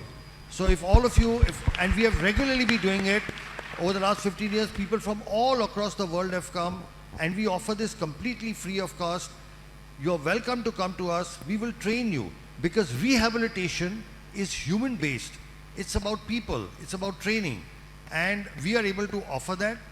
So any of you therapists here, should you ever wish to come, please contact us, and we will arrange your entire training program to Honorable Minister Mulal. If you, as a government, if you send people, in any case, Tanzania and India have a wonderful relationship. Historically also, many people from Africa have actually trained in India, you know, from the administration, civil services, military. We have a very good education, and we want to continue with that. And we will offer training, comprehensive, very good training at no cost at all. So this way we can improve the basic of this thing, and we are also willing to conduct training programs here. We've already conducted several training programs. We've conducted in Kenya very huge one-week programs where our people, so in case it's not possible for people to come, we come and train again at no cost at all. From the actual practical training, we give literature, books, lectures, and make it a very comprehensive program. So that, I think, will be part of our Tanzanian-Indian partnership as we go ahead. Thanks very much, Dr. Sharma. I think, one, I like the assurance that you can train, your institute can train our therapists. I think that's very positive for us as parents and as professionals. Thanks for that. And I'll ask Madam Kate to go. Yeah, me as a parent, I already know like what are the autism physical symptoms. Like my son would run around the whole time, like flapping hands or having repetitive behaviors, playing with keys and all that. Do we really know what is happening in that child's brain? Is there any way you can tell us how can we know what is happening in this child's brain?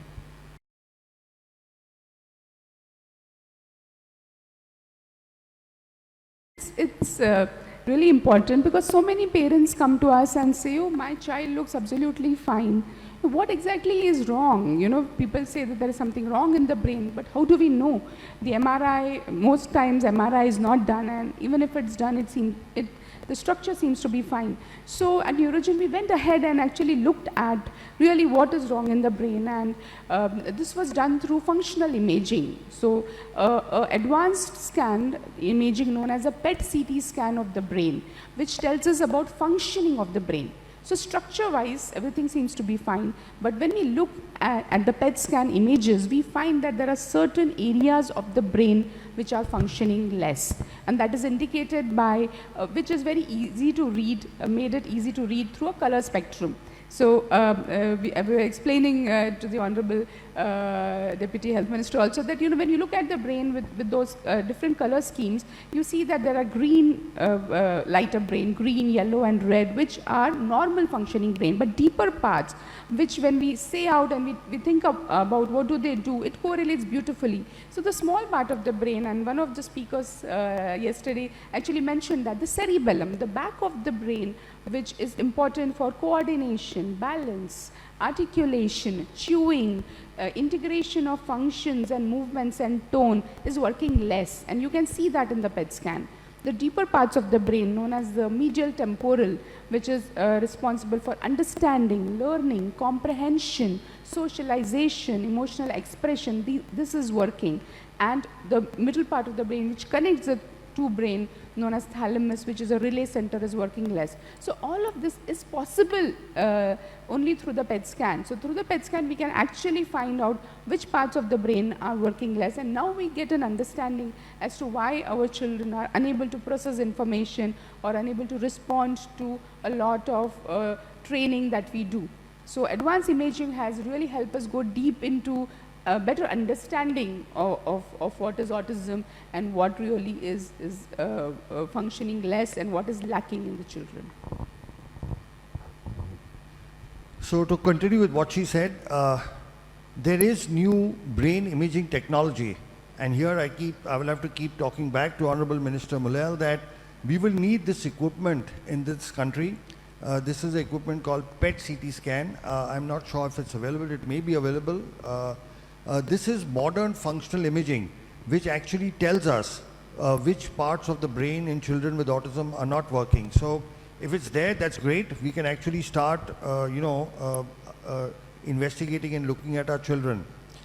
But what is functionally, as Dr. Nandini said, has been found. So if I were to divide our brain into an upper brain or a higher brain, which does the thinking, the intelligence, the executive function, and all of that. And then there is a little lower brain, the smaller brain called the cerebellum, and the medial temporal brain. This is responsible for the primitive instincts. This is responsible for, the basic reflexes that we have. Now, what we have found in our research, and we were the first to do this in the world, and we've published our work in a very prestigious journal called the World Journal of Nuclear Medicine. We have for the first time shown the world that there are parts of the brain that are what is called hypermetabolic or not working properly, and this corresponds to the symptoms. So now for the first time we know why our children cannot talk, why they cannot read and write, why do they have all the behavioral issues, why can't they make eye contact, why can't they take care of their daily activities like brushing, bathing, food, etc. Why can't they process information and comprehend? Because there is a part of the brain that's not functional. For example, let's say if any of you developed a fracture of your leg, would you be able to run? Would you be able to walk? You would not be able to stand. It's not your fault. It's just that if your leg is fractured, you can't walk, run and move around. But if your fracture was fixed, now you'd be able to walk. Now, this also answers a question that many parents have. Many of you will say, we have done all the rehabilitation possible and still our child is not improving. Okay, are there parents who will say that? There are parents who will say that, right? That we have done all the rehabilitation possible, our child is not improving because presently we are doing rehabilitation on brain that is not functional so much. But now there are medical technologies that can actually help improve this function. So understanding is the first step towards getting a solution. And today with the brain, the understanding comes from modern imaging techniques which include PET-CT scan, MRI, EEG. MRI and EEG is available easily, but a combination of this gives us an insight And once you have an insight into the problem, now you can find solutions. Thank you so much. I think that's wonderful. I have a question as you speak. Okay. So there is this brain, you've done your imaging, you've done the PET scan, you found there's something in the brain. I've heard there are new treatment modalities, hyperbaric oxygen, therapy, ozone. What is the role of those treatments in either treating or alleviating the symptoms of this brain?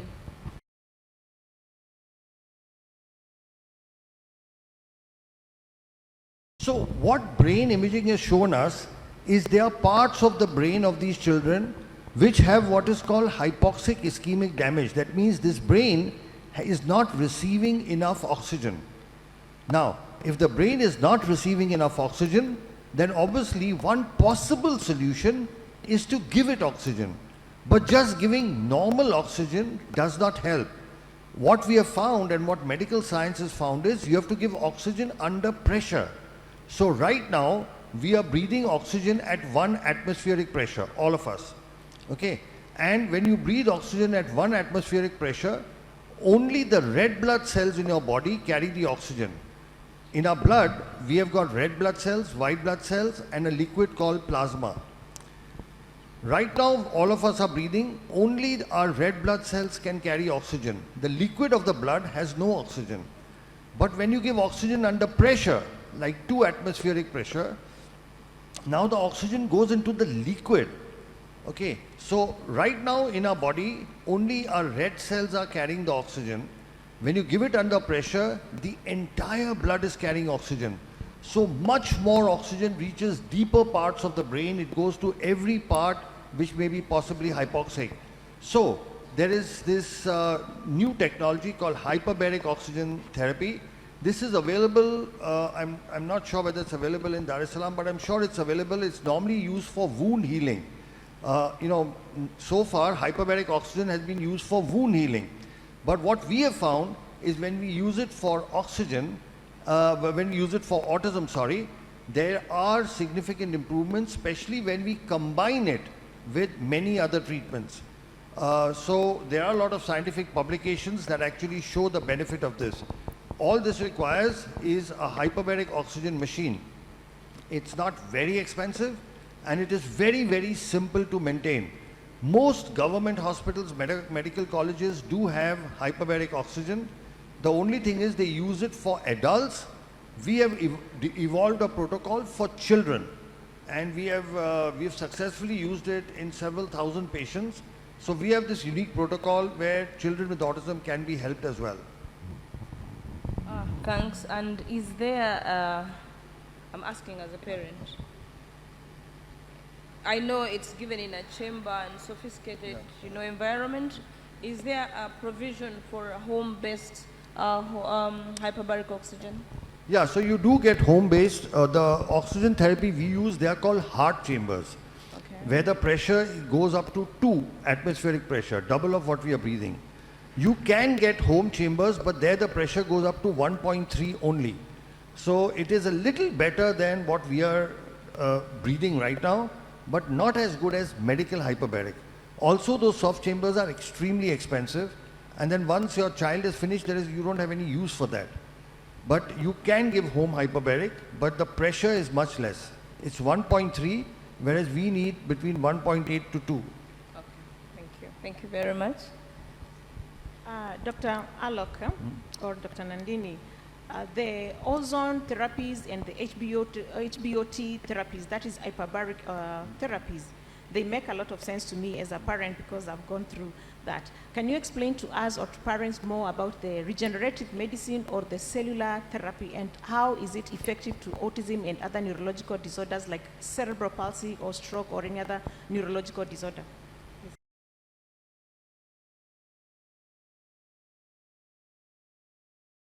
So basically, the human brain is the only organ which on its own does not regenerate. What do I mean? Suppose your skin is cut. A doctor can take a stitch and your skin joins. If your intestines are damaged, you can cut it and stitch it. You can stitch the heart, the kidney. You can fix a bone. But in the brain, you cannot take a stitch. You cannot suture it. So all these years, for the last 150 years of modern medicine, it was believed that the brain is incapable of regeneration. Because till then, we had only two kinds of treatments. Either we had medicines like a drug or an injection or tablet, or we had surgery where we went inside, cut, chopped, sutured and closed. There is no medicine and there is no surgery for autism. However, the last 25 years has seen the evolution of a new kind of treatment, which is not a drug, which is not a surgery. It's called cellular therapy, where you use healthy, good cells to repair damaged cells. For example, if suppose you get a cut on your hand, what happens? That wound heals by itself, right? That wounding is called biological healing. So now it is possible to repair damage in the brain through cellular therapy. So where do we get this from? What we do, there are two kinds of cellular therapy. One is when you take from the child's body or from the patient itself and put it back in the patient. And the second is when you take it from a donor. So there are two completely different types. Now, the treatment that we do, we take from the patient or from the child. And what we do is, just above the hip bone, there is something called the pelvic bone, where we put a needle. And we take out the liquid in the needle that is called bone marrow. It's a very simple process. It takes 15 minutes. The child is given local anesthesia and sedation, so the child experiences no discomfort. Once we take out this bone marrow, we next take this to our laboratory, and from this bone marrow we sort of filter it and separate it by putting it in machines called centrifuges, and then we isolate or separate the cells that we need, that are in general referred to stem cells. What we do is we use what is called mononuclear cells. So we have taken out, I'll repeat again, we've done a bone marrow, 15-minute, just like how you collect blood, right? You put a needle into your vein and collect blood. Likewise, we put a needle into the bone and collect bone marrow. It's just a collection. We have taken this to our laboratory. Now we've separated the stem cells. And then once the stem cells are ready, this takes about 3 hours. Then we call the child back to the operation theatre, and we make a needle puncture in the lower back. Why the lower back? Because in the back, our spine has got a fluid called cerebrospinal fluid, which circulates from the back all the way to the brain. So it goes to the brain, comes down. It's a continuous circulation between the back and the brain. So when we inject the cells into the lower back, into the fluid, within minutes, it goes up to the brain. Once it goes up to the brain, the damaged areas, they pull the stem cells towards it. And once the cells are taken towards it, they start the repair process. Stem cells are known to multiply, they divide, and they convert into neural cells. And we have done all this, between 1998 to 2008, for 10 years, we did work in the laboratory, and we worked with animals. And we first showed and proved that these stem cells can convert into neuron cells and that they can repair the damage. So in this whole treatment, if you can see, there are only 2 needle pricks. With one needle we take out, okay, then we separate the cells, and then with a simple needle we inject it back. And what are we injecting back in the child? The child's own good and healthy cells. There is nothing from the outside. There is no chemical. There is no any artificial thing. There is no donor cells. So we are taking good healthy cells from the child, putting it back into an area where it is needed. So it's a very simple process. Did you understand the process? I can repeat it. A simple needle into the pelvic bone, take out the bone marrow, takes about 15 minutes.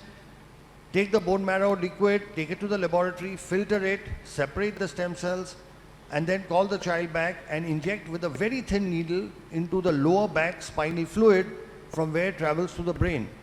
So the beauty of this treatment is it is so simple. It can be done anywhere. It's not complicated. It's not like the major, I'm a neurosurgeon, I do brain tumor surgery, spine surgery. That's also complicated. Takes hours and hours. You go and open the skull, go into the brain, do things. It's nothing like that. 2 needle pricks is all it requires. And we are using our own good cells and putting it back in the child. So we now have a clinical experience of more than 13,000 patients. People from all across the world, more than 100 countries, actually from 102 countries have come to us. And several patients from Tanzania, several patients from Africa.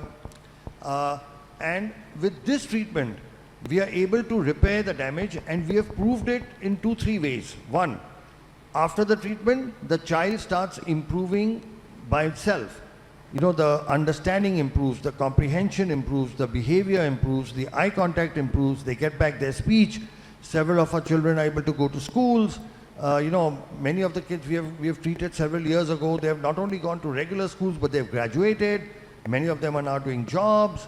You know, so they become completely independent. So our kids, in a few years' time, go off the spectrum. Why? Because now we've repaired the basic damage in the brain. Once the brain damage is repaired, now they are able to integrate and get into a normal life. So that is broadly what stem cells do. Did good. I try to make it as simple as I can. Yeah. Thank you very much. Sarah? Yeah, thank you, Dr. Alok, for the detailed explanation. But I'm sure many parents here will be wondering, because we've heard a lot of things about stem cell therapy. How safe is it? And are there any risks behind it?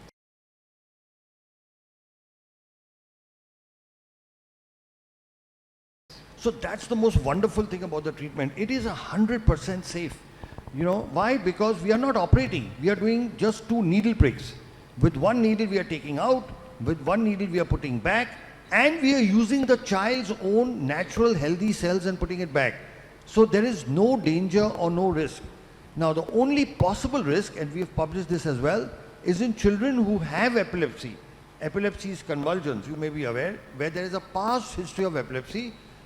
In 3%, it's a small ratio, but it's 3% of the children can develop epilepsy after the treatment. But if it does happen, it is treated with medicines and it can be controlled. This risk is not there in children who don't have epilepsy. So in children who have epilepsy, there is this 3% possibility. Otherwise, it's a completely safe treatment. We have a 0 risk of infection. We have no patient so far who's become worse than what they were before. As a parent, your main issue will be, my child should not become worse than what he is. So about that, I give you an absolute guarantee. And they're very strong words. A guarantee that a child will not become worse than what he is. He will not lose any skill that he already has. He's only going to improve. My question following that, again, thanks Sarah for that excellent question. I think that puts a bit of anxiety down. But in what age groups do you get the best results? Or who is the youngest patient? What's the age of the youngest patient you've developed with, you've dealt with? But also I want to know what age groups we should be targeting to make sure we maximize the benefits of stem cell.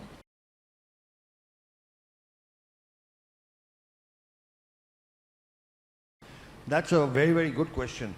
So what our research finds is that when we treat children below 5, they have the best possible results. Now here there's something very interesting, you know, we have a doctor from Kenya, from Nairobi. He's a pediatrician, and what he does is the moment the patients are diagnosed at 2 years, okay, he sends all the patients to us for treatment at 2 years. And we will be able to reverse the autism in all of them because they've come to us very early. What our own research shows is that the earlier you treat, the better it is. Now the thing about autism is you don't make a diagnosis till about 1.5 to 2 years. So our youngest child is 18 months. We have several children we've treated at 2 years, 2.5, 3 years. We've also got children we've treated between 5, 10. The oldest I've treated is a 38-year-old boy. So now there is a wide range, but like in any other, you take any other disorder, any other, what we don't consider autism a disease, by the way, so I don't want to compare it, but any other disorder, the earlier you treat, the better it is.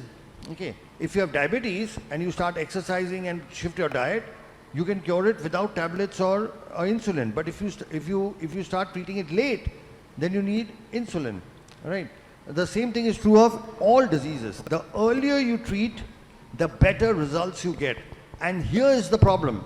everybody keeps saying to wait, that wait till this treatment is more established. But the longer you wait, the lesser results you get. And the results of this doctor, this wonderful gentleman doctor from Nairobi, has clearly shown, and he's actually analyzed the data. You send children at 2 years, and you can almost completely reverse the autism. Thank you. Let me ask, you're talking about a doctor from Nairobi who sends patients as young as they are 2 years old. Why is it that we go to some clinics or some therapy institutions and we find that stem cell is not recommended?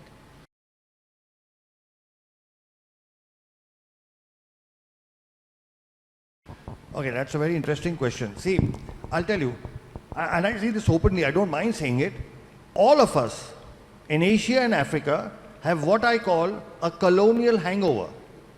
They're very strong words. What do I mean by that? When a doctor from the Western countries, from America, England, with a tag from Harvard, Oxford, Stanford comes, all Asian and African doctors start believing in them. All right? But when work comes from Asia and Africa, we don't believe in our own people. Now, stem cell therapy has evolved in the East. So India, China, Korea, and Japan, we are the leaders. Okay? Japan and China Japan has almost 900 stem cell clinics. China has over 1,000. So these are, I'll repeat again, India, China, Korea, Japan.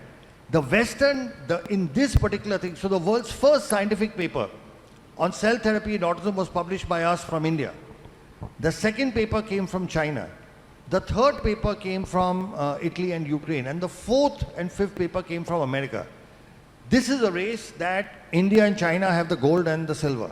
The Americans don't even have the bronze. They are fourth and fifth. I'm just in a lighter way. So our own doctors don't believe in it because they say, why is it not coming from the West? Okay. So this is the fundamental problem, is because this is an Eastern-driven technology for various reasons. There are political reasons, there are religious, there are several reasons due to which it didn't develop in the West. It developed more in the East. But now the West is trying to catch up. So in America now, at various universities like the Duke University and several other centers, they've now started doing it. But they are 15 years behind us, 15 years. So once now they start doing it, trust me, your own doctors will start recommending. Once the results start coming from America, they will start believing it. There are a couple of other reasons as well. One of them is that a lot of developments in the medical world are driven by the pharma industry, big pharma. We know that. We saw what happened in COVID. It was, the big vaccine companies and all of that.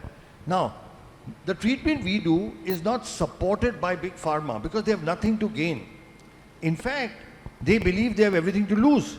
So the CEO of one of the biggest multinational companies told me, Dr. Sharma, you are an existential threat to us. I said, why are you saying that?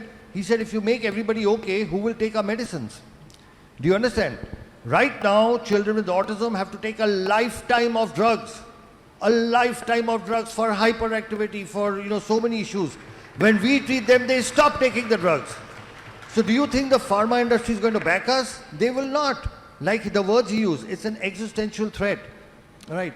So I'm not saying they're actively opposing it, and sometimes they do actively oppose it. They do a lot of things, but it doesn't have the support.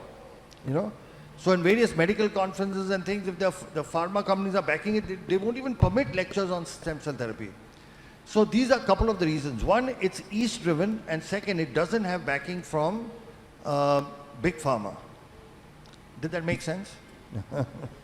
Thank you so much. And again, following that, the big pharma, I've heard that the US Food and Drug Authority has not yet approved stem cell therapy. Oh. Is that so? And what have you done That's very about interesting. it?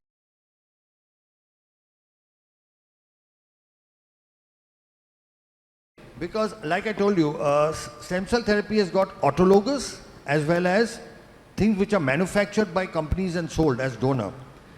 In August of 2022, a district court in the United States passed a beautiful judgment which actually said that when you take from the patient and put it back in the patient, you do not require FDA approval because FDA is Food and Drug Administration, and when you take from a patient, put it in a patient, it's not a food, it's not a drug, it's a procedure. So a federal court in the United States told the FDA that you have no jurisdiction over procedures.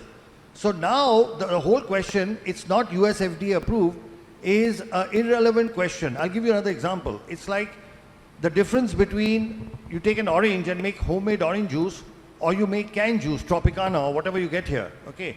Now to sell Tropicana, you need permission, right? You can't go through without. But to make homemade orange juice, you don't need permission. Right? Do you need permission to make homemade orange juice?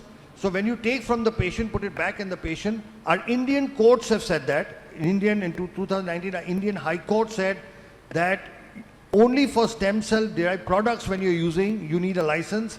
That's, the words were stem cell therapy is permitted. And a recent court judgment, because there are people who oppose this work. Just 1 month ago, they actually specified for autism. And the High Court of Delhi and the Chief Justice gave this judgment, said that this treatment cannot be discontinued. Okay, and actually spoke of patient rights. So in India, fortunately, our government has made this distinction very clearly. The equivalent of our FDA has said very clearly, if a company manufactures and sells something to doctors that is a product, it requires a license, like you require a license to sell canned orange juice. Our government says if you're a doctor doing it in the hospital, you do not require to take permission because it's a procedure. Procedures don't have an approval pathway. A product has an approval pathway. They are two separate things, a product and a procedure. So this is something which the Indian courts, the Indian government has said for a long time. Now the American court has also said the same thing. It is here that national leadership makes a big role. For example, our Honorable Prime Minister, Sri Narendra Modi ji, he is a big supporter of stem cell therapy. When he became Prime Minister, in his first address to Parliament, as to what his government will do, they included 5 areas where they will focus on research, and one of them was stem cell therapy. The other was nanotechnology, thorium research, but one of them was stem cell therapy. When he went to Japan, Honorable Prime Minister Sri Narendra Modi took time off and went to the stem cell laboratory of Professor Yamanaka, who won the Nobel Prize for his stem cell work. We are very fortunate and blessed that the Honorable Prime Minister Sri Narendra Modi ji has written a personal introduction for a book that we have authored. There's a book that myself and Dr. Nandini have authored on a disease called muscular dystrophy. And Sri Narendra Modi ji has written an introduction for that book. So what happens is, when you have the national leadership on top supporting something, it gives courage to the doctors to go ahead and practice it. The Honorable Health Minister Mullen was asking what needs to be done before the equipment, before the infrastructure. The government has to make policies and rules, and we'll share with you some of which are there from our country, so that other doctors have become comfortable in doing this. Then there is, of course, need for awareness. Then, of course, there is infrastructure, and then there's training. And like I said, training is something we offer at no cost at all to different, we already do it. We already do it for people from different parts of the world. Another thing, since we mentioned our Prime Minister, Sri Narendra Modi ji, he did something very, very interesting. There was a word for disability in our Indian language that was Viklang, which translated meant disabled, unable to do. It is a negative term. Viklang means you cannot do, somebody who cannot do things.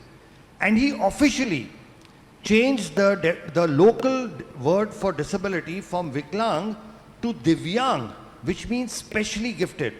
So officially in India now, you cannot use the word Viklang, which had been used for the last 100 years. You have to say Divyang, which means specially gifted. Now, in this one simple change of words, the Honorable Prime Minister has shifted the focus to what these children can do and not what they can't do. Now, this is so important because this change in mindset, and this comes from the top. When it comes from the top, it percolates down. It gives inspiration and motivation for people to get into the field. It gives inspiration for people to set up rehabilitation centers. It gives motivation to set up special schools. Because the rate at which this autism is increasing, we will have, like it was mentioned in, I think, Sara, you mentioned in your talk, the most accurate figures for autism come from America, from the US CDC, which says that 1 out of 36 children have it. Last year, it was 1 out of 44. And before that, it was 1 out of 53 or something. And before that, 1 out of 66. So if you read, and these are not our figures, the US CDC's figures. The graph is going up like this over the last 10 years. By this ratio, next year it will be 1 in 15. And the year after that, it may be 1 in 5. These are the most accurate figures in the world. We are not aware of it. There is a, I don't know what to call it, a pandemic, endemic, what, of children suffering with autism and other neurodevelopmental disorders that will hit us so badly because we do not have the infrastructure for it. And here, governments have a role to play. So again, one more thing, since I keep talking of our Honorable Prime Minister, and this is something I'll share with you, you should please study this bill. He passed a law called Rights of Persons with Disability Act in 2016. It's a wonderful bill. In that he's listed 21 disabilities and has clearly, by law, by an act of parliament, mentioned a whole lot of privileges and rights that parents have. For example, one problem you must have faced is normal schools do not take your children for education. Is that correct? I'm sure all of you have experienced that. You go to a normal school, they say, we will not take this child. By law, our Honorable Prime Minister said, no school can refuse a child with autism. It is the responsibility of the school to arrange shadow teachers or other special. So all schools by law now they cannot say no. So again, all this comes top down, right? We can work and we can work in the environment, we can put in hard work, we can slog, we can do everything. But once you know that your government, has their hand above you, then we can go the extra mile, we can do whatever else, and there will be opposition. The work we do has a lot of opposition, a lot of critics, a lot of vested interests have tried to shut us down. They've made all attempts to shut us down. But again, at the higher level, when you have a support, you keep going on. So that's a long question to a short answer. Thanks very much. Again, I am representing parents, the majority of the parents, but I also happen to be a professional. I have two questions. One is to the government. I think in East Africa, maybe I would speak for East Africa that I know most, we do not know the magnitude. We do not know how many people are living with autism because we haven't done the researches that document those figures. It's only a few of us that can come out and say we have children living with autism, but we do not know how many out there they are. We'll advocate as parents, we'll come to you and knock at your doors. We need to carry out this research to know, because like they said, it's a pandemic, but we don't even know what we are talking about. We need funds, we need a budget aside to get into the nitty-gritties and know how many children we are planning for that are living with autism. That's not a question, it's a plea to the government. My question is, as a mother with a child on the spectrum, I take my child for treatment and the child is, given whatever they are given. But as a mother, I think I'm more autistic than my child. I have the worries because I understand what autism is. And I worry about the future of this child. Do you have anything for us as parents to also manage those symptoms that we display of anxiety, of depression, of hyperactivity?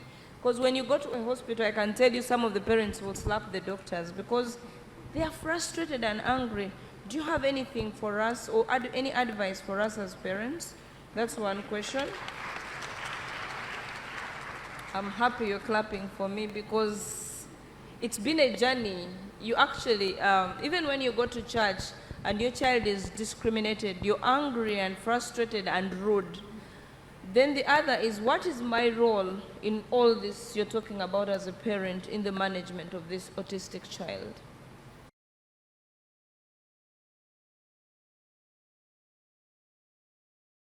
Okay, I think that's the single most important question you've asked, because you are asking what is the power within parents? What can you do at home? And I think that's a very, very important question. So let me start with, there could be multiple answers to this, Dr. Olivia. First, I want to appreciate and thank you for coordinating this because you are a parent as well as a doctor. That's why I think they've decided to keep you in the middle. You have parents there and doctors here. But I want to talk about several things. So first thing, there is actually research that has happened in India which has shown that every mother, especially mothers of children with special needs, go through depression, anxiety, and severe psychological, upheavals. Many of them even contemplate suicide. We've had several mothers who've actually not just thought of, but attempted suicide, and not just once, 2 or 3 times. And whereas for others, they may not understand, I think as mothers, you will understand why a mother would want to commit suicide, because it's just so difficult to handle. Now, the thing about autism is it's called the silent disability because you can't see it. The children look normal, right? They look normal, and so, but looking after them day to day takes a lot of spiritual, emotional, physical courage and efforts. Right from morning, from getting them up to getting their basic toilet and clothing, to feeding them, to taking them to rehabilitation centers, everything is such a challenge. It's not like, you can just walk across. It's like you're walking across with a haversack and 2 heavy bags. Everything is a challenge. Everything is difficult. Every single step.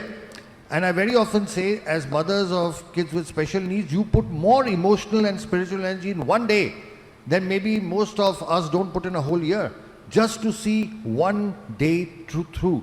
So, yes, it takes a lot of energy, devotion and concentration. But one of the reasons for that, and I'll tell you the reason for that, is all of you, when you've gone to your therapists and doctors, they've told you that nothing can be done for your child. Haven't you been told that? All the doctors said nothing, you have to live with this. And what can be more depressing, what can create more anxiety or more depression or more fear and anger than being told, here's this lovely, cute, beautiful child you have. The whole world has advanced so much in science and technology. We are sending rockets to the moon and Mars. Then why can't my child be helped? Okay, so that is at the bottom of your frustration, anger, hurt and pain. And here I am to give you good news that that's no longer true. Okay, today we have medical science, medical technology that can actually reverse autism. We've treated several thousand children of that. Our work is published in scientific papers. So today there is technology available. It's not available in Africa, but it is available outside, and I'm sure soon with the support of the Honorable Minister and other senior people, this should be available here as well. So earlier, if you were in a dark tunnel with no light at the end, now there is light at the end of the tunnel. And once there is light at the end of the tunnel, a lot of your anxiety and depression goes away, because now there is something you can work towards. So that's the first good news that we have to spread. The news that autism cannot be treated is a 50-year-old, 75-year-old myth, which is no longer true, because we have shown, we have proven through having treated thousands of patients and our scientific publications that this is no longer true. Now, a few things I must tell you from what we have learned from, by the way, we learn much more from parents than we, read from any book. So, we've been doing this work for the last 15 years. We have several children who are off the spectrum. And this is what we have learned is required from parents. First thing, an unconditional acceptance of your child the way the child is. Okay, what happens is we ourselves start thinking that a child is less than, that there is a child is not adequate, there's a problem. See, suppose your child had appendicitis, or he had a stone, or he had some lung problem, or even if he had a heart problem, would you think your child is less than? No. You would think you have a normal child who has a medical problem. Yes or no? Let's say your child had a hole in the heart. You don't think there is a problem with your child. You have a normal child who has a hole in the heart. Okay, you fix it. But when a child has autism or a child has cerebral palsy, we think there's a problem in the child. No, so that's the first thing you have to change. Our children are different. They are not less than. I'm repeating it in reverse. Our children are not less than. They are different. Just like somebody can be tall and somebody can be short, somebody can be fair and somebody can be dark, somebody can have black eyes and somebody can have blue eyes. Some people have brains like us and some people have brains like our kids with autism. That is the only problem, and that is something which can be fixed. So the first thing we have learned is we have to accept our children the way they are, in no way be embarrassed or ashamed or look at them as less than. Be proud of what our children are accomplishing despite their limitations. Step one. Step two, what we have learned is the importance of family. Nobody talks about that. All right? What we have found is when the family works together as a solid unit, the children tend to do much better. Very often what we find is the entire burden comes onto the mothers. And here I'd like to address the fathers in the audience, if there are any fathers, that the father has a very important role to play. See, majority of kids with autism are boys. There's a 4:1 ratio. And as I'll address all the fathers. When we were small, who did we look up to? We looked up to our fathers for behavior, right? The mother was for love, affection, food and all that. We always looked up to our fathers. Kids with special needs also look up to their fathers. But unfortunately, fathers have to make a living, they have to work, they are outside and they are not able to spend enough time. What we have found is that when fathers spend time with autism boys, the kids recover much more and much faster. We've actually found that what it takes an autism father 1 hour to teach, it takes the mother 4 hours to teach the same thing. Not because the mother is not a good teacher, because the children learn faster from their father. So we have found that family is the single most important thing, and that kids whose families are supportive when they work as a team. Who wins a cricket match or a football match or a hockey match? The better team. And the family is also a team. And when the family works in sync, with the mother doing some things, the father doing some things, the other brothers and sisters doing others, grandparents have a very important role to play. In fact, we find that children who live with their grandparents tend to do a little better because grandparents have also a big influence. Our Honorable former Prime Minister, grandparents have a very important, we've actually found this, that kids who stay in joint families with their grandparents tend to do overall better because a grandfather's love and a grandmother's love and the teaching is different from, I'm not saying it's better or worse, it's just different. So family as a unit is extremely important, So I spoke of unconditional acceptance, then I spoke of family working as a unit with fathers needing to give time. We do everything else. You supply your child with all the money and all the facilities, and you pay for everything. But what your child needs is your time. If you can just keep 2 or 3 hours aside every day for your child will do very, very well. Then what we have found is, from a medical point of view, if you take a combination of our cell therapy, hyperbaric oxygen, and rehabilitation, we find that this helps in getting the children to a normal life much faster. Now, what is the role of all of this? The brain is like a computer. A computer's got hardware and a computer's got software. Cell therapy fixes the hardware only. Software comes from rehabilitation and software comes from the family, because that is what trains the brain. So a combination of cell therapy and oxygen therapy which fixes the hardware, of rehabilitation and a good environment at home that fixes the software, and our children will be able to recover. So this is the next thing, the medical treatment. Then apart from this, there is something very special we found. We found that almost all these children have some special ability or the other. Okay. But it was not seen till you did cell therapy, because now the brain was partially damaged, and so you could not see what is special. What we have found is, once we repair the damage in the brain with our cell therapy, now you can start seeing the special abilities. And we have kids who are brilliant in numbers. There are kids who are running at the age of 11, running chemical factories. We've got if I tell you some of the things, you'll not even believe them. We have a child who can actually read your mind after. A child who, after STEM therapy, has improved to the point that if you think of a number, the child can actually tell you what. And they are amazing ability. They're called savants. There are kids who you tell them any date in the future. Any date. You say 23rd July 2030, and they will tell you in an instant what day it is. It's Wednesday. And I don't know if you know, but Elon Musk, the world's richest man today, had autism. You can Google him. He talks about his autism. But this man changed the world. Albert Einstein had autism. Okay? But this man, and he could not read, he could not speak or read or write for very late in life. And then this man changed the world. Several of our tech geniuses, they don't have autism, but they've had difficulty in studying, learning, like Bill Gates, Steve Jobs, they never graduated from college, all right? But these are people who changed the world. Leonardo da Vinci is believed to have had autism. So these are exceptionally gifted people. So the one thing that you have to do, see, you are talking about bringing your children to normal. I'm saying once you get, they do exceptional things. They do the most brilliant things.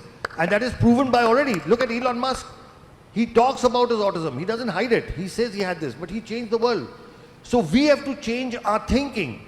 Instead of looking at what they can't do, we have to look at what is special about them. Like what our Honorable Prime Minister said by changing the name. He said, don't look at what they can't do, look at what is the special gift in them. So with this combination of things, like I said, unconditional acceptance, the family working as a unit, the medically, a combination of cell therapy, hyperbaric, along with rehabilitation. And rehabilitation, like Dr. Nandini said, needs to be comprehensive. You need to be able to do all the rehab. You can't just do one. People think they go to just one specialty and my child will be okay. No. You need all the specialties together, comprehensive rehab, and then our children will be able to come out. So I hope that answered your question. Yes, so maybe, wow, this is like a ray of new hope. Yeah. I'm sure all the parents here, some of them who might have lost hope, but with everything that you've explained, it's actually truly inspirational. So my question is, you've spoken about stem cell therapy, and I'm sure in the minds of many parents, they are wondering, wow, it's expensive going to India. Before even you think about how much the operation cost, you think about even the air ticket and the flight and accommodation and everything. So is there any plan to bring this in Africa?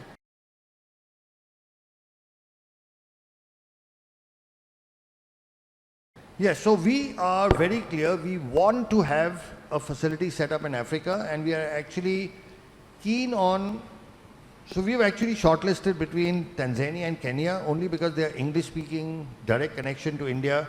So to give you a background, for example, the government of the Bahamas actually invited us and gave us permission to start this, and we've just been there recently, and in 6 months, we are going to open a full-fledged facility in the Bahamas. This is to cater to, the facility will be in Nassau, their capital, and there we have government permission. Just like again, we have a former Prime Minister with us, there we have a former Prime Minister working with us, and we have government permission. Because we have government permission, we are setting up a facility there. We are very keen on making something available in Africa itself, and we would like to have it in Eastern Africa simply because of our closer cultural connections, easy, short distance of travel, direct flights and all that. And we have people like you, mothers like you who would back it up. So yes, we want to bring this to Africa, but it's not easy. It will require, permission right from the top, from governments. It will require infrastructure. It requires resources. But this is something which you as people, because the most powerful voice on the planet is that of a mother, is that of parents. When you speak out, honorable ministers, prime ministers and presidents have to listen, because we all democracies, they represent us. So your voice is what is important. Not us, we've come, we've shared our information, we can share our technology, but your voice is what is important. You have to ask for it. You have to show, show what's happening. Right now, there are so many people going from Africa outside for the treatment. It's high time Africa had its own stem cell facility, which would not be just for Tanzania or for Kenya or wherever, but for the whole continent. So people would not have to travel long distances. So we are very keen, we are willing to partner. But this is something which you people have to take the initiative. You have to, eventually it's all about people. It's your voice. Thank you very much. I think we are coming to the end of this session. Mothers, you've heard, we have a great voice. Let's get together and advocate for this. Fathers, please support us. Don't abandon us. Be with us. This is a journey that we have to walk together. And there is hope that we can say bye to autism, but only if we put in our every energy to support these children, seek the available treatment options. I think we can say bye to autism for the most part. Thank you so much, our able doctors. I think you've given us a lot of hope. You've explained a lot. You've allayed our anxieties. I think now it's on us to follow what you've told us. Thank The you so much, parents- Dr. Olivia. Thank you so much. You know, I really appreciate the fact we have 3 mothers from 3 East African countries. You know, Kenya, Tanzania, and Uganda on this platform. So I think you represent all the mothers, not just of East Africa, but of all of Africa, all right? And if you take the initiative, trust me, believe me, the power of your voice is a force of nature. It cannot be ignored, okay? And a mother's voice does something. It reaches out to people. It touches people. And we've actually seen that in our country as well. When we had, you know, different situations, when we had mothers speak up, you know, everybody heard them, okay? More than doctors speaking or hospital speaking. So I just want you to know the power that you have within. The same power and energy that you've used to bring about improvements in your kids, you know, that could now be extended to all the kids of the continent. So it's been a real pleasure. And Dr. Nandini, oh, sorry, you want to continue? No, I just want to say thank you to the mothers. They've done a great job to represent all of us. Thank you, mothers. Thank you. Thank you so much. Thank you. That was good. Before you go, you've done a great job. Thank you so much. I know there's a lot of people who wants to ask questions, but because of time, yes, there's a lot of hands. Because of time, I would like, because our minister, our deputy minister has a question, so can we please take the mic to him? At least we answer questions from him, and then we'll see if we have more time to invite more questions. Naomba makofi tena tafadhali.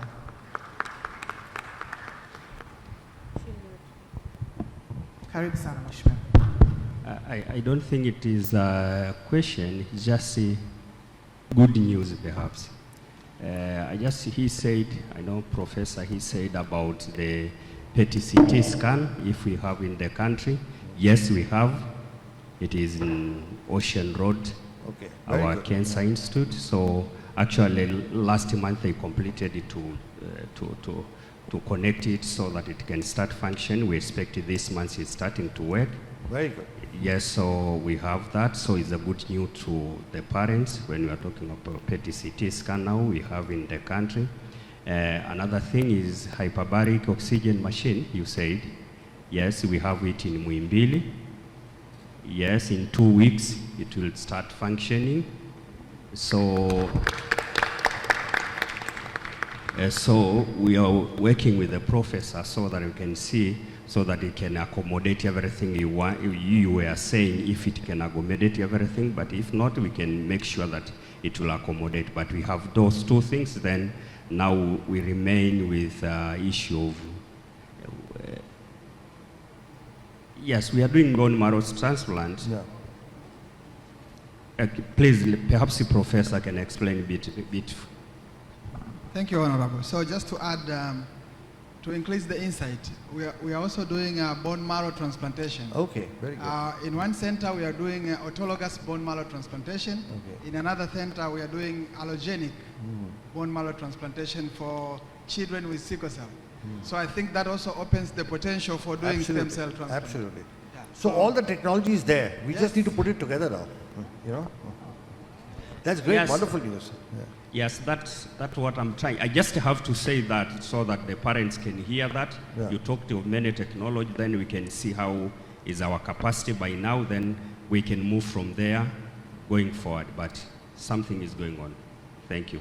Thank you so much.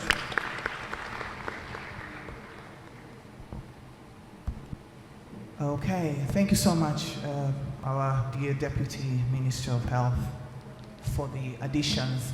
And I would like to also, with due respect, call you, Honorable Deputy Minister, to come on stage and give these beautiful people something that we've prepared for them. So please, if you don't mind, kindly come on stage. The panel discussion was great. Thank you so much.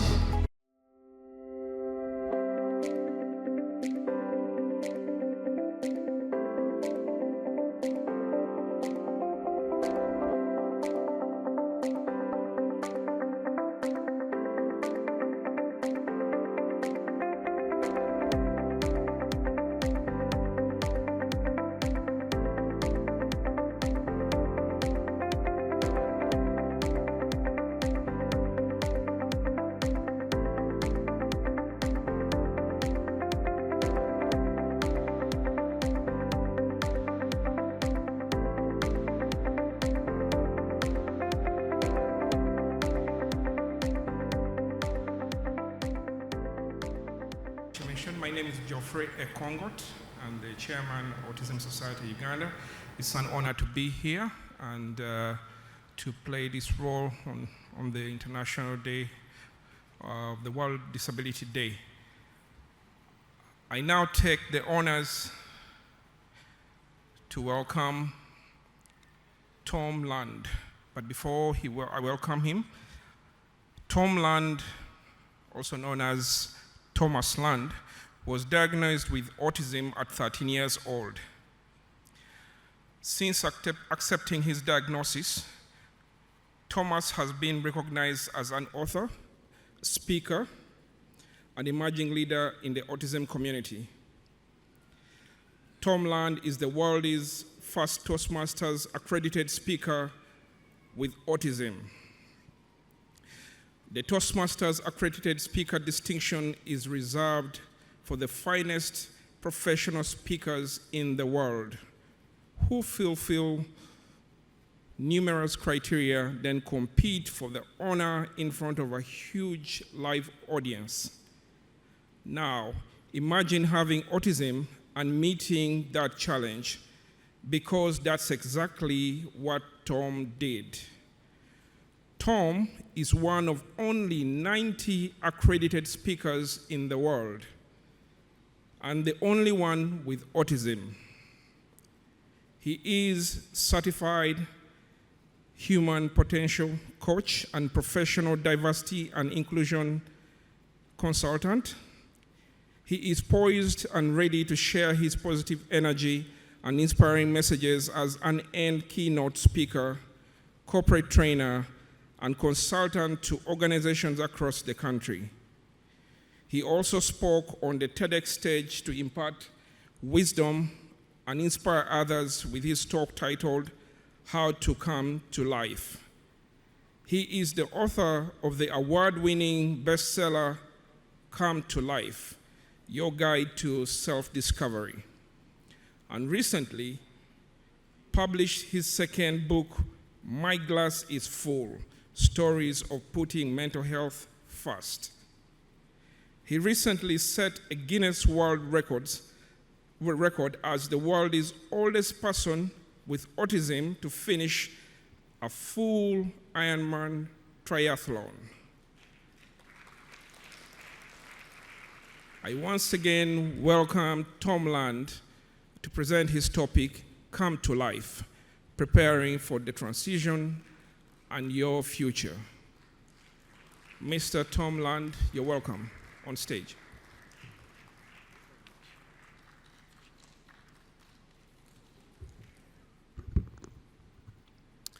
Hello, everyone. Thank you so much for having me today. It's an incredible honor to be in your presence at this conference, and it's actually something I wanted to share. I have a bucket list, 101 things I want to do before I die, and one of them is to give a keynote at an international autism conference. So with this speech, check. This is also my first time in Africa, and I've now visited every continent in the world except Antarctica, so if anybody knows how to get down there, see me after the speech. I want to break the ice with a quick question. Tanzania or Tanzania? Applause if it's Tanzania. Applaud if it's Tanzania. You know, I've heard both pronunciations, but I've always wondered, is there a right or is there not? But even though we have different opinions or perspectives or pronunciations, it's all talking about the same thing. And I want to keep that in mind as I go through this presentation with you today. And may it unite us in our work. Next slide, please. So you heard a little bit about my accomplishments, and interestingly enough, when I was younger, I didn't talk for about 6 months. But by the time I started talking again, I could read, I could write, I could spell. I was like a sponge full of water, just ready to be run out. And I was ready to get a whole lot done with my life. And I've gone through a number of trials, and tribulations, and triumphs. But each of these accomplishments that I have has a deeper, bigger meaning to them. and I'll be sharing what those are about. And you may notice at the bottom there that you heard about my Ironman record. 6 weeks ago, I broke my own record. I did another full Ironman, so I'm a year older, and I'll be put in the Guinness Book of World Records again. And for those of you that don't know what an Ironman is, I know my metric system, 3.8 kilometers of swimming, 180 kilometers of biking, and 42.2 kilometers of running back to back to back in under 17 hours. No easy task, particularly for someone who is subject to sensory overload and stomach matters. I had to manage all of those elements, and I just kept on going, and I crossed that finish line. Next slide, please. Now, for professional keynotes, I know some of you may require objectives, so I want to list them here. And I hope you'll see that what I speak about today can apply to just about anyone, particularly as they prepare for what life is. If you go to the next slide, please. I have a meaning of life that I'd like to share with you today, because there have been several individuals with meanings of life, Monty Python, if you follow that particular comedy series, religious leaders, philosophers. But I find that life is not really a word, but an acronym. One of my many talents is to take words and form them into an acronym, a better way to categorize and memorize information. So I'm sharing my meaning of life with you today. And think of these categories as they pertain to your young person or young people on the autism spectrum or what have you. We have love and relationships, starting with the love for yourself and your relationships with others. We have independent living, and that's not necessarily limited to being on your own or moving away from home, but about making decisions about your life, being in charge of your life so that you take it to where you want it to go. Then there's the F, which stands for further education, not limited to college or a university or a degree or diploma, but keeping an open mind, having awareness of what trends are going on in the world, and also being mindful to what other people have to say. So you have the most information you have to make an informed decision. And finally, the E stands for employment, because particularly when it comes to autism, there are more unemployed or underemployed individuals on the autism spectrum than any other class of disorder. And I think that is something we definitely need to work on putting a dent in, because our young people deserve to find something that they do well and can contribute to society, and if all goes well, make them earn their own money. Next slide, please. Telling you a little bit about my dream, right around the time I got diagnosed, I knew that I loved Star Wars and I was good with numbers, and I told my parents, I'm going to be George Lucas's accountant. And I set that into motion. After I told them, my parents about though, they could have said, Tom, that is a pipe dream. You really think you can be George Lucas's accountant? But they didn't kill my dreams. They instead gave me a reality check. You want to be George Lucas's accountant? You have to go to college, you have to pass difficult tests, you have to find work in the entertainment field. He's not going to hire someone right out of high school. And I have a bit of what I like to call a Batman mentality, like where there's a will, there's a way. Even if there's darkness, I'm going to find a way through the light. So I said, challenge accepted. And I went to college, and I passed the CPA exam, that's a certified public accountant. And well, thank you. For those of you that have heard of it, it's probably one of the most difficult tests there is. And I worked for Disney straight out of college doing property taxes. And after I left Disney, Disney would go on to acquire Lucasfilm, George Lucas's company. So the way I see it, retroactively and indirectly, I was George Lucas's accountant and felt like I'd accomplished my goal. And I had several years as an accountant, worked in a Big Four accounting firm internship, had some temp jobs, but I finally got something I was striving for, and you might want to write this down for your young people. Please write down permanent, full-time employment with benefits.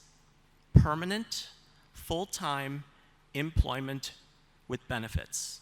And if possible, gainful employment so they can make enough money and save for a rainy day. That was something I was striving for my entire career, and I finally got to that level working as a CPA in the corporate environment in the private sector.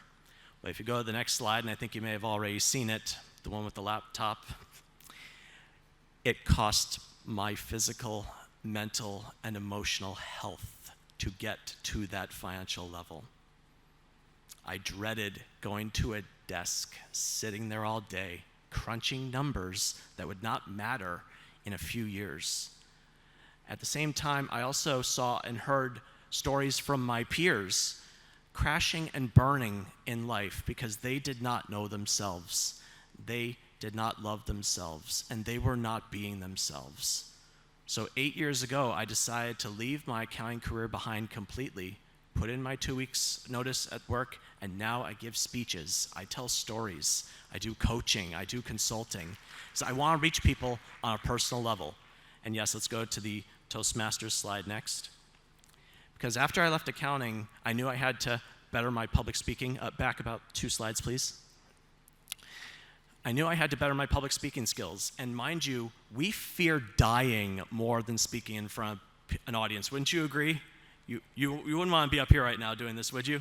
Or maybe you would, but I've found that if I can master the art of public speaking, I could probably cheat death, but at the very least, I can tell a story, do something that will resonate with you.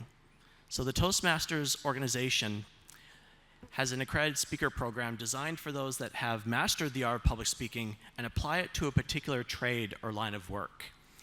And for someone on the autism spectrum, which is a social communication disorder, and being able to master the art of public speaking, which is essentially socializing and communicating, I wanted to show myself, my peers, and the world that you too can break barriers. You can overcome obstacles. You can shatter ceilings and stereotypes by showing people that it can be done.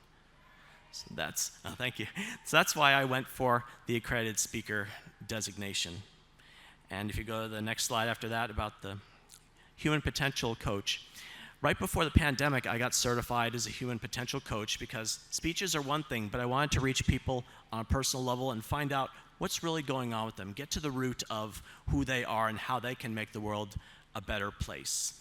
And today is the International Day of Persons with Disabilities. I was at the United Nations 4 years ago in New York describing why people on the autism spectrum deserve equal employment opportunities. And the United Nations has sustainable development goals that they want to fulfill by the year 2030. And if any of you happen to see my lapel pin here, I have a pin with those sustainable development goals illustrated. And if you go to the next slide, I have a long-standing partnership with the Los Angeles Police Department Mental Evaluation Unit because law enforcement, police officers, people that protect our community, our young people are likely going to have an encounter with them. They may not have had one yet, but there's a very good chance that they will. And our officers need to know what to do. So I share my stories and give them pointers on how they can best serve our population. But there's another thing that was overlooked that my mother and I put into play. Next slide, please. And that is to teach our young people what they need to know when it comes to interacting with the police. Because ladies and gentlemen, just training the police is not enough anymore. Our young people need to know how to interact with the police. And this could mean the difference, the knowledge that they get from this movie, Be Safe, which my mother created based on stories from my own experience. Granted, I've never been arrested or imprisoned, and I'd like to keep it that way. But I've heard stories, and my mother was a consultant for families who unfortunately had a young person who wound up on the wrong side of the law. So I urge you to use Be Safe or similar tools that might be at your disposal to show young people how to interact with the police. That could mean the difference between freedom and imprisonment, or even life and death.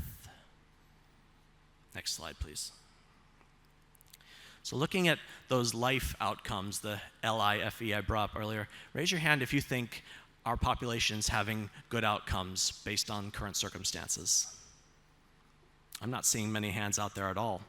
And that's kind of the point, because if you go to the next slide here, particularly when it comes to becoming an adult or accepting a high school diploma. Those seem to be, at least in the United States where I come from, the things that make the services amongst our young people just disappear. They fall off that cliff. They were getting services in school, but once they become a legal adult or get that high school diploma, it's like, you're on your own, goodbye, good luck. And that's not right. Because if anything, autism does not disappear when you turn 18 or get a high school diploma. If anything, adults need more services than most. They need that support. It is a lifelong condition.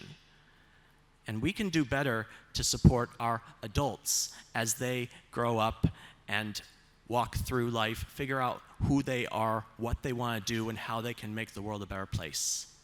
Next slide, please. So how do we empower individuals with autism and improve those outcomes when it comes to life? And that brings us to the next slide, which is a book that I wrote called Come to Life. After I left accounting, my mother and I put our heads together and decided to write a book sharing my secrets to success. Because a lot of times people are lost when it comes to what's out there for them, or when they turn 18, it's like, now what? And when I started college, I had a huge realization that there were so many choices that had been made for me, like my classes were decided for me. I was now at the point where I had to be the one to make decisions. Ladies and gentlemen, life doesn't come to you. It's up to you to come to life. And that's why I named the book Come to Life. I think too many of our young people are sitting back at home waiting for some kind of miracle to just drop into their lap. You have to be the one to go out there and find what you're looking for. Pursue the success and the life that you crave. Nowadays, those go-getters are being the ones that go out there and make things happen. They are the ones that are taking charge and being the change they want to see in their lives, as Gandhi would say. So I explained to my peers in the chapters of Come to Life, which I'll be going over with you today, how they can be their best selves. Next slide, please. Beginning with chapter 1, driving your life forward. Now, mind you, you do not have to know how to drive or operate a vehicle to drive your life forward. Wouldn't you agree? But as far as where you are in the car of life, if you will, you could be in the driver's seat, you know where you're going, you can get yourself there. Or maybe you're in the passenger side, you have an idea of where you want to go, you're telling someone else to help you get there. Or maybe you're in the back seat of the car. You don't know where you're going, you may not even care where you're going, you're just along for the ride. Raise your hand if you think your young person's in the back seat right now. Okay, we've got a few people, but really what Come to Life is all about is about getting our young people out of the back seat and at least into the front so they have some say in where their life is going. That is the foundation for success. Next slide, please. Now, one of the first questions my mother asked me as we were getting this book together, she asked me, if you could tell your peers one thing, what your secrets to success are, what would it be? And I said, know yourself, love yourself, be yourself. That's a mantra. Yes, thank you. That's a mantra that I created and I live by to this day. And we have a term in our family called video talk. When I say something I heard in a movie or a TV show, and my mom asked me, was that video talk? Did you hear that from somewhere else? I said, no, that came from up here and in here. And it's what my message is to my peers, and I think the world as a whole. Know yourself, love yourself, be yourself. That sets the tone for what comes next. So as far as driving your life forward, and then we get to the 3 elements of that mantra. Next slide, please. Starting with knowing yourself. Aristotle said, knowing thyself is the beginning of all wisdom. And this is particularly true when it comes to a diagnosis or a condition you may have. Raise your hand if you have not told your young person about their diagnosis. Really? All of you have told your young person that they have autism and they understand it completely? That's pretty impressive. But in some cultures, they do not tell their child about their diagnosis. There could be many reasons for that. Parents might be in denial. They think it'll crush the kid's spirit or self-esteem. And all too often, that causes the child to become confused because they're going to grow up, possibly sense something is different about them, and they're going to go to their parents looking for answers.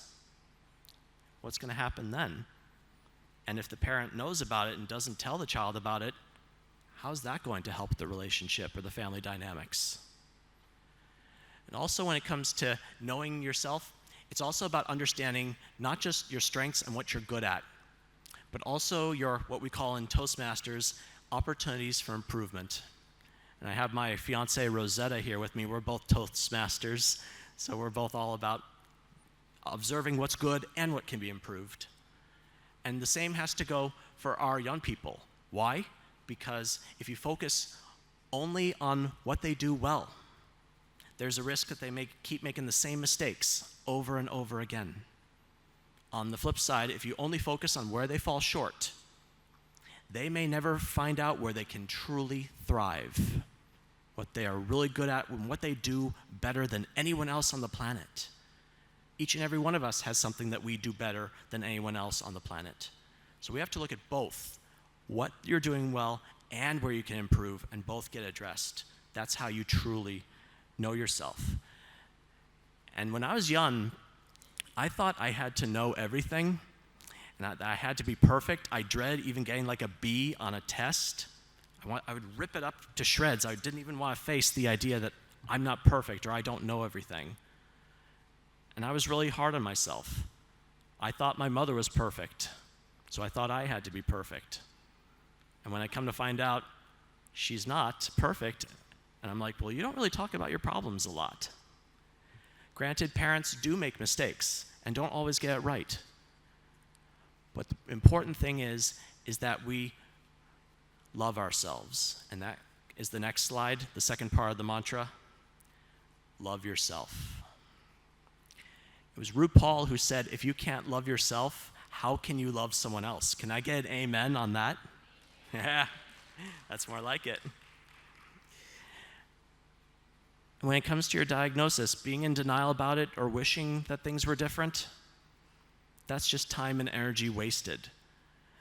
And my parents did something for me that really set a tone and made a huge difference in my life. They let me know that they would love me no matter what. I didn't have to change. Yes, thank you. Because this is the life that is going to be. The question is, how is the family going to go with it? And I should note that, figuratively speaking, when there's one person with autism in the family, the entire family has autism, figuratively speaking.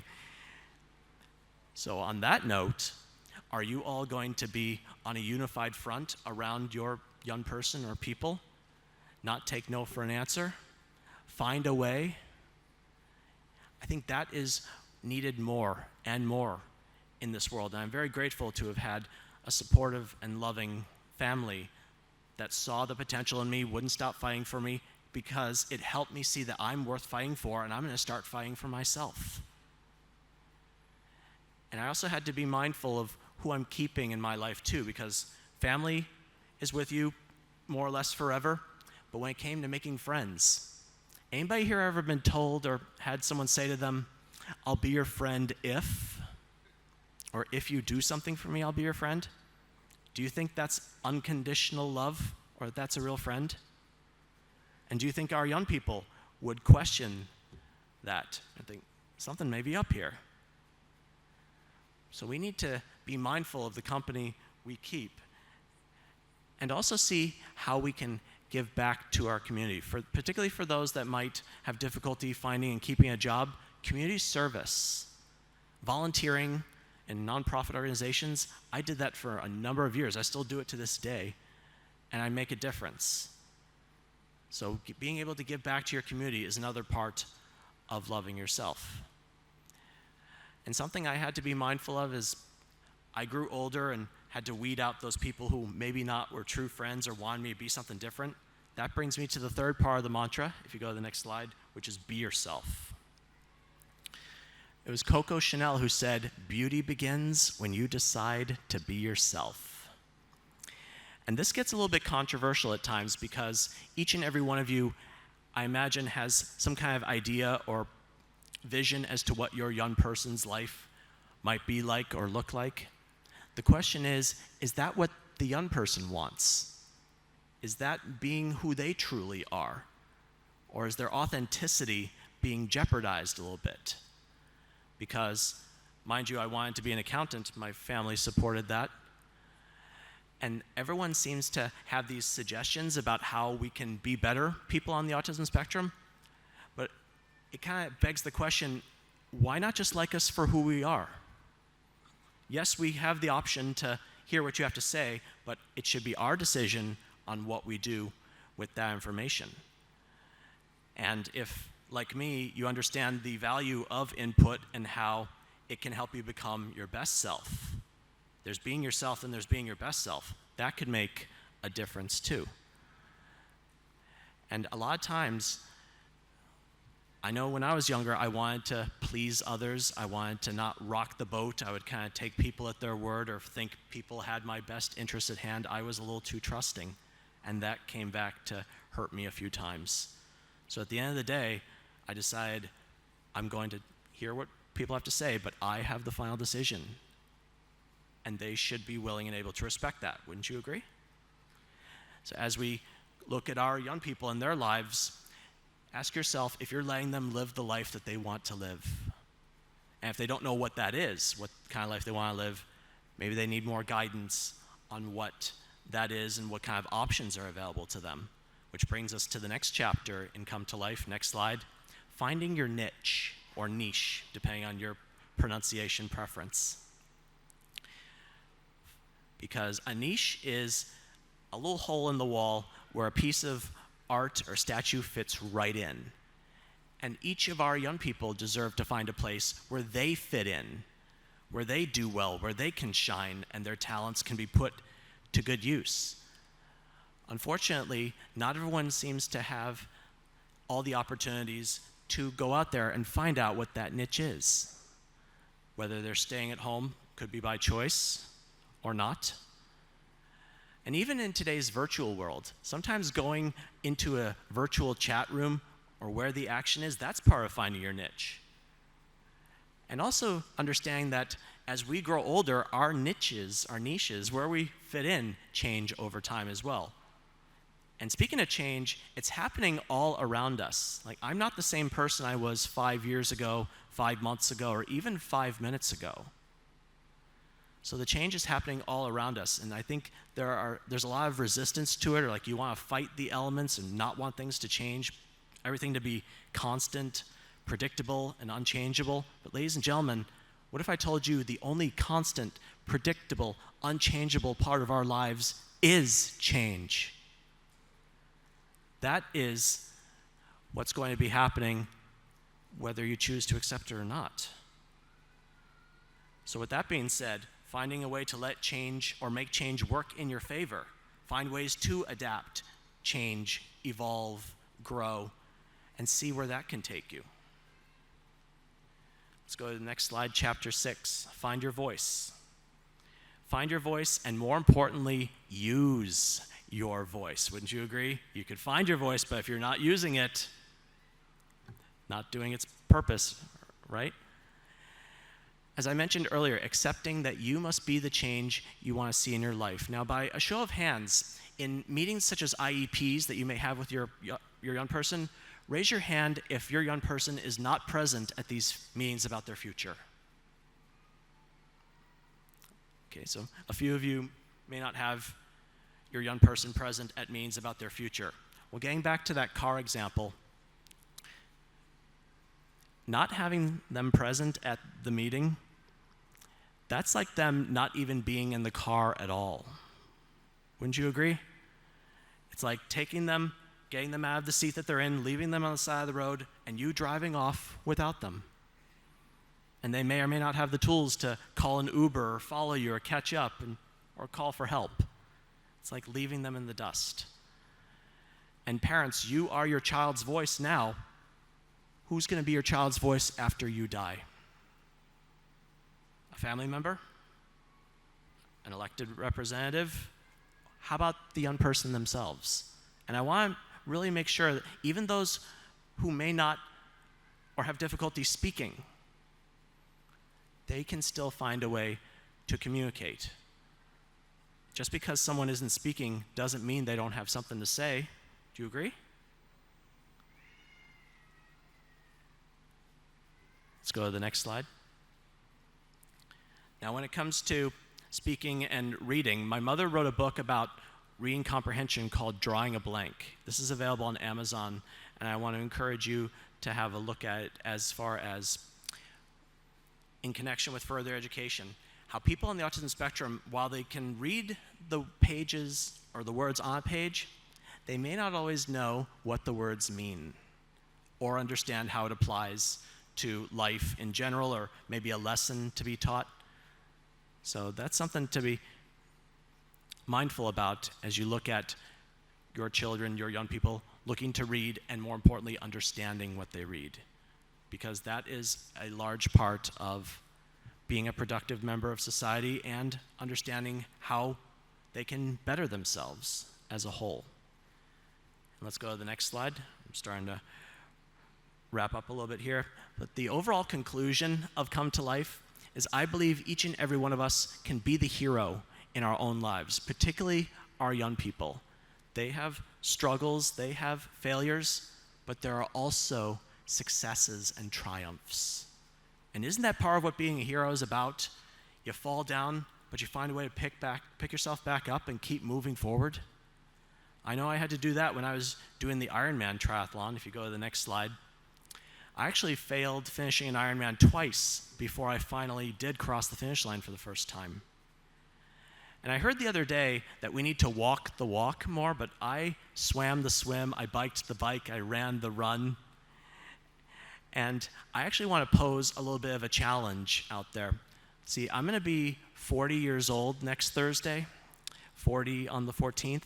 So if there's someone, it could be in this room, maybe listening live now, or someone who hasn't shown themselves yet, I want to see if there's someone over 40 years old on the autism spectrum that can finish an Ironman and beat my record.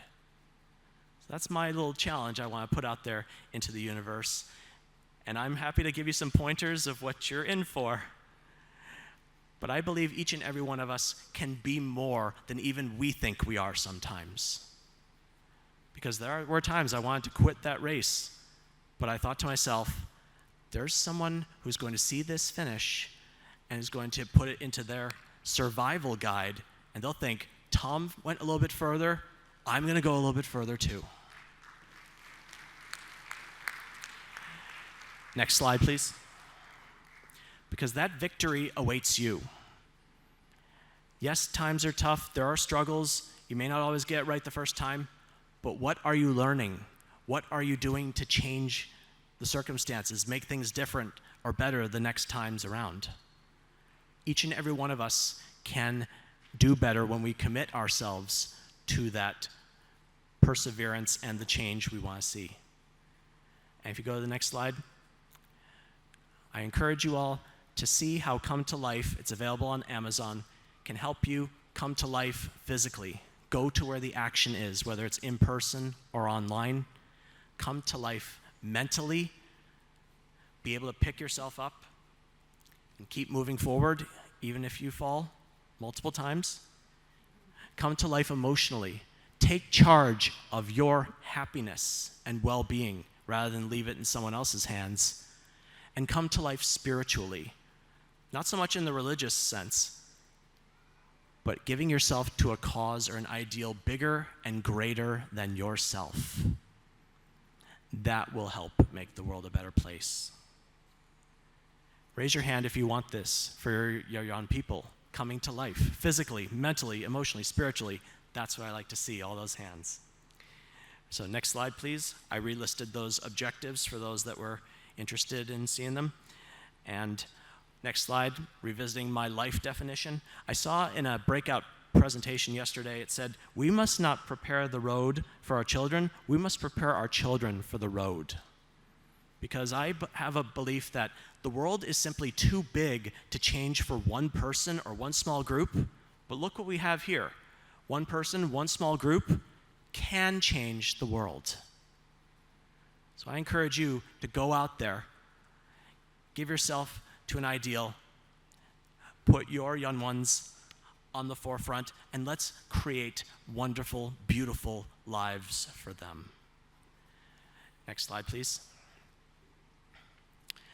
So if you like what you saw and heard today, I am available for these engagements, and I'm pleased to report that a copy of Come to Life and My Glass is Full, my current books, went to our honored panelists while the photos are being taken. So I'm hopeful that those seeds will be planted on fertile soil so that that manual, if you will, that prequel to transition, that's what I like to call Come to Life, a prequel to transition to put our young people on the path to the best life for them.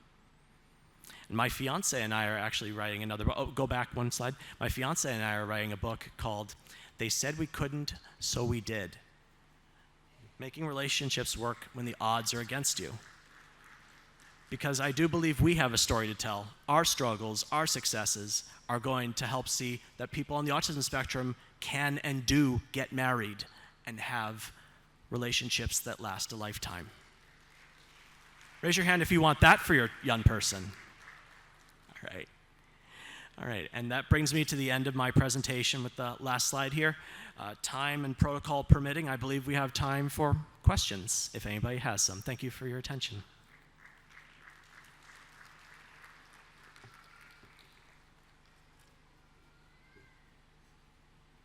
No, I answered everything. You guys are good? I'm getting the signal not right now, and I'm kind of hungry. How about all you? I think it's going to be time for lunch. Thank you all so much. You've been a wonderful audience.